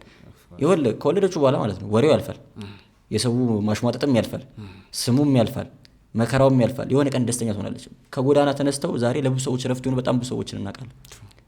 ይሄ መሙ ግን አያልፍም። በሆነ አጋጣሚ ተጋገዝም ያን ያህል ከባድ አይደለም እኮ ቤተሰብ እኮ አንድ ልጅ አብሮ ስለቀላቀለ እኮ ህይወት በነገር ላይ አሁን ኑሮ በጣም ከብዶናል አይደል? አንድ ልጅ ቢጨመር በጣም ብዙ ነገር የሚተራመስ ሲመስለው ሶሳይቲ ራሱ በደንብ ማሳደግ ይችላል። በደንብ ገብቷል። በቃ የትምህርት ቤት ወጪ ምናምን ነው ብዙ ጊዜ ሸክም። ሰው የሚበላውን በልቶ ይኖራል። ግን እኮ ፖይንቴ ምንድን ነው? ይሄኛው ህመም በመጋለጥ ኃጢአት በመታወቁ የሚሰማ ህመም ያልፋል። በሆነ አጋጣሚ እንደዚህ ነገሮች ውስጥ ያለፉ ሰዎች ጋር በነበረኝ ኢንተራክሽን ኢቭን ኦንላይን በምናያቸው ነገሮች የተረዳሁት ነገር ግን ከማስወረድ በኋላ የሚመጣው ህመም በቀላሉ ያልፍ፣ እድሜ ልክ አያልፍም። በተለይ ደግሞ ወደፊት ኑሮ የሚስተካከልልህ ከሆነ ነገሮች የሚሞሉልህ ምናምን በቃ ጤነኛ አይነት ኑሮ የመኖር እድል ስታገኝ ይቆጫል። ልጅ ባዩ ቁጥር፣ ነፍሰ ጡር ባዩ ቁጥር፣ እነሱ ራሳቸው ነፍሰ ጡር በሆኑ ቁጥር በጣም ይቆጫል። ይሄ ምድራዊ ነገር ነው።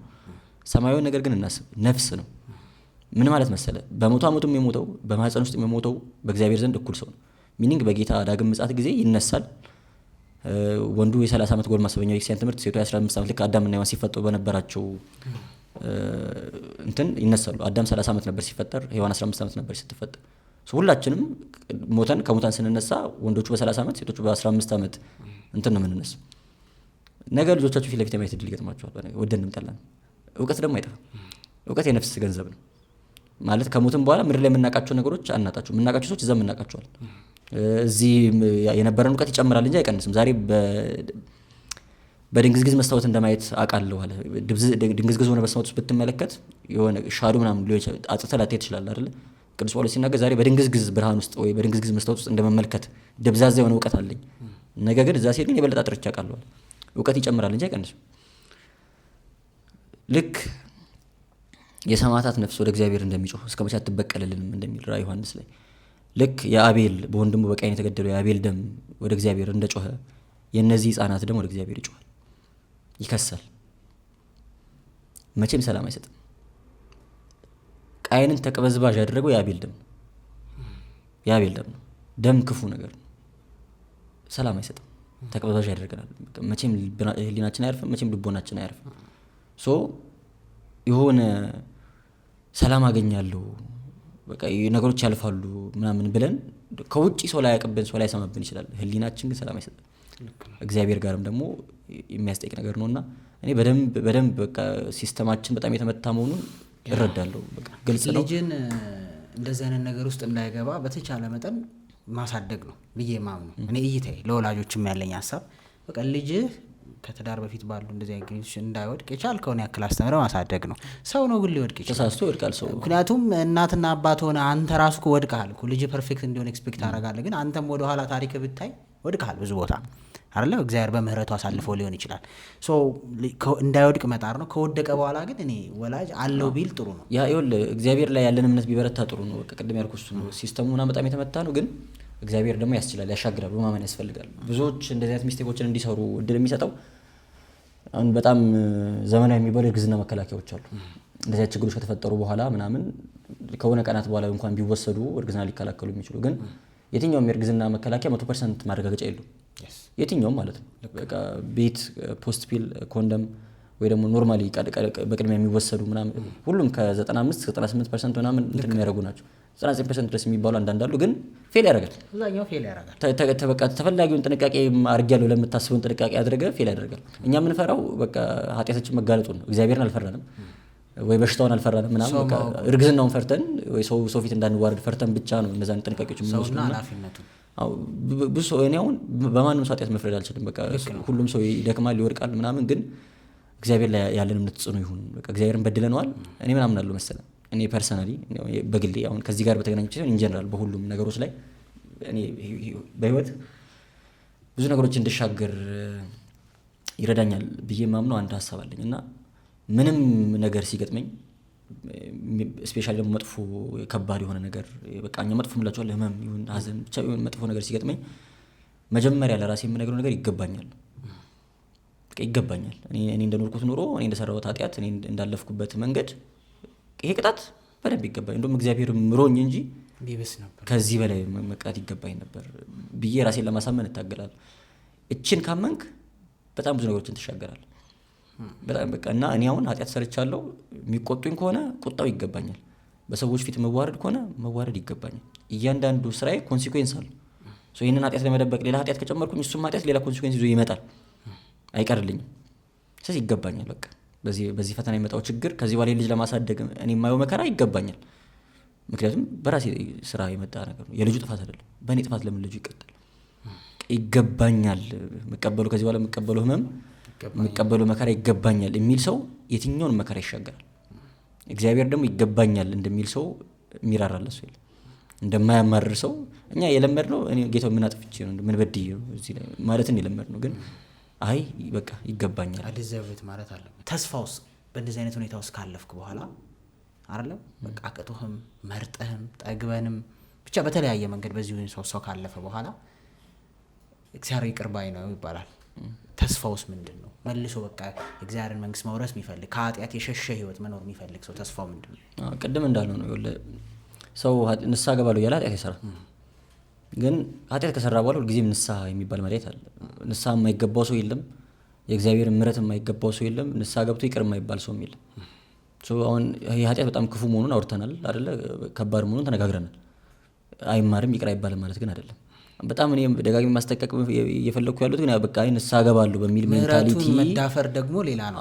እግዚአብሔር ላይ እንዳንዘብትበት በቃ ንስሐ እገባለሁ በሚል ሜንታሊቲ እዚህ ኃጢአት ውስጥ አንግባበት ነው እንጂ ኦልሬዲ በአንድም በሌላም ምክንያት እኛ አጥፍተንም ሳናጠፋ ማውቀንም ሳናውቀው የምንገባበት ሊሆን ይችላል። በሰማያዊ ሕግ በምድራዊ ሕግም የሚያስጠይቅ ነገር ነው። ዞሮ ግን እግዚአብሔር ደግሞ የሚመራ አምላክ ነው። እግዚአብሔር የማይምረው ኃጢአት የለም። እግዚአብሔር ይቅር የማይለው ኃጢአት የለም። የማይቀየር የማይለወጥ ሰው ደግሞ የለም። በሆነ አጋጣሚ እዚህ ውስጥ የገባ ሰው ጥፋት እንዳጠፋ ይመን ያደረግኩት ነገር ትክክል አይደለም የሚለው ነገር አምኖ ይቀበል። ከዛ በኋላ ራሱን ለእግዚአብሔር ያቅርብ። በደንብ ራሳችንን ለእግዚአብሔር አስገዝተን መኖር እንችላለን። ከዚህ በደንብ እየካስን መኖር እንችላለን። ከዚህ በኋላ በጣም በብዙ ሁኔታ መካስ እንችላለን። ለህሊናችን ለአእምሯችን ሰላም ለማግኘት ማለት ነው። ብዙ ወላጅ የሌላቸው ልጆችን ማሳደግ እንችላለን። እንደዚህ አይነት ኃጢአቶች ሊገቡ ያሉ ወንድሞችና እህቶችን እንዳይገቡ መከልከል እንችላለን። ማትረፍ እንችላለን። እግዚአብሔር አምላክ ይምራል፣ ይቅር ይላል። እሱ በወደደ መንገድ ቅድም እንዳለው በዚህ መንገድ የሚኖረው እንደዚህ ያደርጋል እንደዚህ ይቀጣል ማለት አንችልም። እኛ ያንን መናገር አንችልም። ግን 100% እርግጠኛ ሆነን መናገር የምንችለው እኛ የምር ከፍቶን የምር አዝነን የምር ተሰብረን የእግዚአብሔርን ምሕረት ሽተን ወደ እግዚአብሔር ከመጣን ይቅር ይላል። ይሄ የእግዚአብሔር ምሕረት ለአፍታ እንኳን መጠራጠር አያስፈልግም። እግዚአብሔር አምላክ ይቅር የማይለው ኃጢአት የለም። በቃ በላይ ሰብ ይቅር ተብሏል። እንግዲህ እሱ 78 ነፍስ ነው ያጠፋው። እኛውን አንድ ነፍስ ለማጥፋት ነው እያወራ ይቅር ይላል። በላይ ሰብ ይቅር ከተባለ ማንም ሰው ይቅር ይባላል። ፈያታዊ ዜማን ይቅር ተብሏል። ሙሴ ጸሊም የሚባል በጣም የሚደንቅ በጣም የምወደው አባት አለ። ታሪኩን አይቼዋለሁ። ልክ ነው። በጣም ድንቅ አባት ነው እና ኢትዮጵያዊ አባት ነው። በግብጽ በረሃዎች ውስጥ ኢትዮጵያ ውስጥ ባሪያ የነበረ በኋላ ከባርነት አምልጦ በግብጽ በረሃዎች ውስጥ ወንበዴ ሆኖ ለረጅም ዓመታት በጣም ግዙፍ ነው ምናምን የሚያስፈራ ወንበዴ ኖሮ ሰው ነው እና እንግዲህ ኃጢአት ብለን የምናስባቸውን አብዛኞቹን ነገሮች ያደረገ ሰው ነው። ማርያም ግብጻዊት በጣም የሚገርም ታሪክ የካቲት ውስጥ የምታስብ በጣም የሚገርም ታሪክ ያለ በቃ ብዙዎቹ የስንክሳር ላይ ቅዱሳን ከልጅነታቸው ጀምሮ በቅድስና ኖሩ አይደሉም። በጣም ከሚያስፈራኛ ቅዱስ ጳውሎስን ጀምሮ ኢማጂን ማድረግ ከማንችላቸው ህይወት የመጡ ሰዎች ናቸው። ኢማጂን ማድረግ ከማንችላቸው እንኳን ልናደርገው ልናስበው ከማንችላቸው ኃጢአቶች የመጡ ሰዎች ናቸው። እግዚአብሔር አምላክ ምሯቸዋል። ከመማር አልፎ ዛሬ ቅዱሳን ሆነው በእነሱ ምልጃ እኛ እንማጸናለን። ሰው ይቻላል፣ መቀደስ መመለስ ይቻላል። ብቻ የእግዚአብሔርን ምሕረት አቢዩዝ አናድርገው ነው። ንስሐን ተስፋ አድርገን ኃጢአትን አንደርብ፣ እግዚአብሔር ላይ አንዘብት ነው እንጂ እግዚአብሔር አምላክ የማይምረው ኃጢአት የለም። ንስሐ ገብተን ስጋው ደሙን ተቀብለን ህይወታችንን አስተካክለን የእግዚአብሔር ምሕረት እየተማጸን እለት በቃ ይቅርታውን እየተማጸን ኃጢአታችንን እያመንን መኖር እንችላለን። ተስፋ የመጨረሻው ሳናወራ የዘለልናት ግን ብዙ ወንዶች የሴቷ ኃጢአት አድርገው ነው የሚያስቡት። የምሬ ነው። ብዙ ወንዶች እንደነሱ ጥፋትም አይቆጥሩትም። ውርጃ ወይ አቦርሽን ሲፈጽም ማውራት ነበረብን ዘለነው ነው። ግን እኩል ነው። በዛ አንተ ፈቀድክም አልፈቀድክም አይደለ ሆንክም አልሆንክም ውሳኔው ይወላውን ኃጢአቱ ላይ እኩል ነው። የጋራ ነው። ኃጢአቱ እኩል ነው። ከዛ ደግሞ ቅድም ብያለሁ ከሴቷ በላይ ደግሞ በጣም ሊጠነቀቁ የሚገባቸው ከውጭ ሆኖ በይ የሚሉ ሰዎች ናቸው። ሁሉም ተባባሪ ነው። በቃ ምንም እንትን የለውም። እና በተለይ ወንዶች ደግሞ ለኃጢአት ኃላፊነትን መውሰድ ለእያንዳንዱ ድርጊታችን ኃላፊነትን መውሰድ ይኖርብናል። ብንችልና ባንሰራው ጥሩ ነው። ባናደርገው በዛ ባንወድቅ ጥሩ ነው። በቃ ብንችል ጥሩ መጀመሪያ ግን አልቻለም። በቃ የሆነ መድኃኒት ስለተዋጠ እርግጠኛ ሆነ ህይወትን አትመራም። ቅድም እንዳለው ፌል ያደርጋል። እንደዚህ ነገር ያጋጥማል። ከዛ ኃላፊነት ነው የምትወስዱ። በቃ አጥፍቻለሁ፣ በድያለሁ፣ ያንተ ኃላፊነት ነው። ማድረግ ያለብን ነገር ታደርጋለህ ማለት ነው። ማድረግ ያለበት ነገር አሁን ተነስቼ ተጋቡ እንትን በሉ ምናምን አልልም። ያ የኔ መብት አይደለም። ግን የግድ ደግሞ እንደዛም በዛ ርቀትም የላ ይጠበቅብህ ይችላል። ግን አይ በቃ አጥፍተናል፣ በድለናል፣ የሆነው ነገር የሁለታችንም ነው። ብዙ ዋጋ ያስከፍላታል። እሷን ከሱ በላይ ግልጽ ነው። ከሱ በላይ እሷ ናት የምትዋረደው ወይ የምታፍሩ የምትሳቀቀው ምናምን ነገር። ግን የእሱም ኃላፊነት ነው። በእግዚአብሔር ፊት እኩል ናቸው። በቃ እና የምር ደግሞ ጀንትልሜን ትክክለኛ ሰው መሆኑን የምታውቀው ሸክሟን የሚጋራት ከሆነ ነው። እሱ ኃላፊነቱ ከወሰደ ልጁን ክሌም ካደረገ እሷ በዛ ልክ አትሳቀቅም። በቃ ባለቤት አለው፣ ገብቷል፣ አታፍርም፣ አትሳቀቅም። እና ያንተም ኃላፊነት ጭምር ነው። እና አሁን የኛ የህግ ሲስተሙ በጣም ፌል ስላደረገ እንጂ በህግ የሚያስቀጣው ወንጀል ነው። ነገር ላይ ኢትዮጵያ ውስጥ እኔ ህገወጥ መሆኑንም አላውቅም በሚገርም ሁኔታ። ምክንያቱም ፐብሊካሊ ሰዎች የሚያደርጉት ነገር በጣም በህግ የሚያስቀጣ ነው። በኢትዮጵያ ህግ የሚፈቀድባቸው በጣም ሊሚትድ የሆኑ ምክንያቶች አሉ። አሁን ሰበብ ማስተማር እንዳይሆን አንዘረዝራቸው፣ ግን በዚህ ምክንያት ሊፈቀድ ይችላል የሚሉ ምክንያቶች አሉ። ከዛ ውጪ ክልክል ነው። ከዛ ውጪ ያንን የምትፈጽም ሴት የፈጸመው ሐኪም ይጠየቃል። የሚያስጠይቅ ወንጀል ነው። የተፈጸመበት ተቋም፣ የህክምና ተቋም ምናምን ነገር ይጠይቃል። እኛ ሀገር ላይ ጠንካራ እንትን የለም። ይኸውልህ አሁን ምን ማድረግ ነበር? አሁን በጣም የተለመደው ምክንያት መደፈር ነው። የተደፈረ ሴት ተደፍራ ብትጸንስ እንድታስወርድ ሊፈቀድላት ይችላል። በእግዚአብሔር ሕግ አይፈቀድም። የባለም ሕግ ነው የምልህ። ከዛ እቺ ሴት ሐኪም ቤት መታ ጽንስ ማስወረድ ፈልጌ ነው ትላለች። ሐኪሞቹ መጀመሪያ የሚነግሯት ነገር አይቻልም፣ ጽንስ ማስወረድ አልተፈቀደልንም፣ መብት የለንም ያን መስራት ነው። አይ ተደፍሬ ነው ትላለች። የፖሊስ አሁን በጣም ብዙ ቦታ በቃ ተደፍራ ነው ስቲሪዮ ላይ ተደፍራ የሚል ጻፍና ወደ ተግባር ይገባል። ግን ሐኪሙ ለፖሊስ የማመልከት ግዴታ አለበት። ተደፍራ የመጣች ሴት ካለች ባታረግዝ እንኳን ማለት ነው። ሴት ተደፍራ ከመጣች ለፖሊስ የማመልከት ግዴታ አለበት። ሪፖርት የማድረግ ግዴታ አለበት። አለማድረጉ ያስጠይቀዋል ሐኪሙን በራሱ። ግን ይህን ፎሎ አፕ የሚያደርግ ሰው የለም። የሆነ ጠንካራ ሲቪል ሶሳይቲ የለንም። ሲቪል ሶሳይቲ ኦርጋናይዜሽኖች የሉም እዚህ ላይ የሚሰሩ ማለት ነው። አሁን ይሄን አሁን ብዙ ትላልቅ ሀገራት ላይ ከሆነ ማርች የሚያደርጉ እንደዚህ አይነት ስራዎች በግልጽ የሚፈጸሙባቸው ክሊኒኮች ላይ ሆኑ ተቃውሞ የሚያሰሙ የሚከሱ ጠበቃ ከሱ ሐኪም ቤቶቹን ዶክተሮቹን የሚከሱ ናሙት እንደዚህ አይነት ጠንካራ እንትን ቢኖረን ኖሮ እንደ ቢዝነስ አይቆጥረውም ነበር ክሊኒኩም ከመሬት ተነስቶ ገብቷል አይደል? ጠንካራ የሆነ እዚህ ላይ የሚሰራ አካል የሌለን እና እዛ ላይ መስራት የሚችሉ ሰዎች ቢኖሩ በጣም በጣም ትልቁ ህልሜ ነው። ዞሮ ግን ህጉ ይከለክላል። በሰማያዊ ሕግ በምድራዊ ሕግ የሚያስጠይቅ ነገር ነውና አንዱን በደል በሌላ በደል ለመሸፈን የሚደረገው ጥረት እሷ ላይ ብቻ ጫና መፍጠር የለበትም። እሱንም ይመለከታል። የእሱም የቤት ስራ ነው ማለት ነው። ዲያቆን ኢያሱ እግዚአብሔር ያክብርልኝ። ጊዜው ኖሮን በደንብ ረጅም ሰዓት ብናወራ ደስ ይለኛል። የተለያዩ ላይ ምክንያቱም ራሱ አቦርሽ የሚለው ራሱ አንድ ረጅም እንትን የሚሆን ነው። እግዚአብሔር ያክብርልን ጊዜን ሰውተ ስለመጣ ቴንክ ዩ። እግዚአብሔር ይስጥልኝ። እኛ እናንተ ማክብራችሁ ስለጠራችሁኝ ምናልባት የሚጠቅም የሚያንጽ ነገር እንደተናገረን ሰው እንደሚጠቀምበት ተስፋ እናደርጋለን። ያጎደልነውን ደግሞ እግዚአብሔር ይሙላበት። እግዚአብሔር ይስጥልኝ።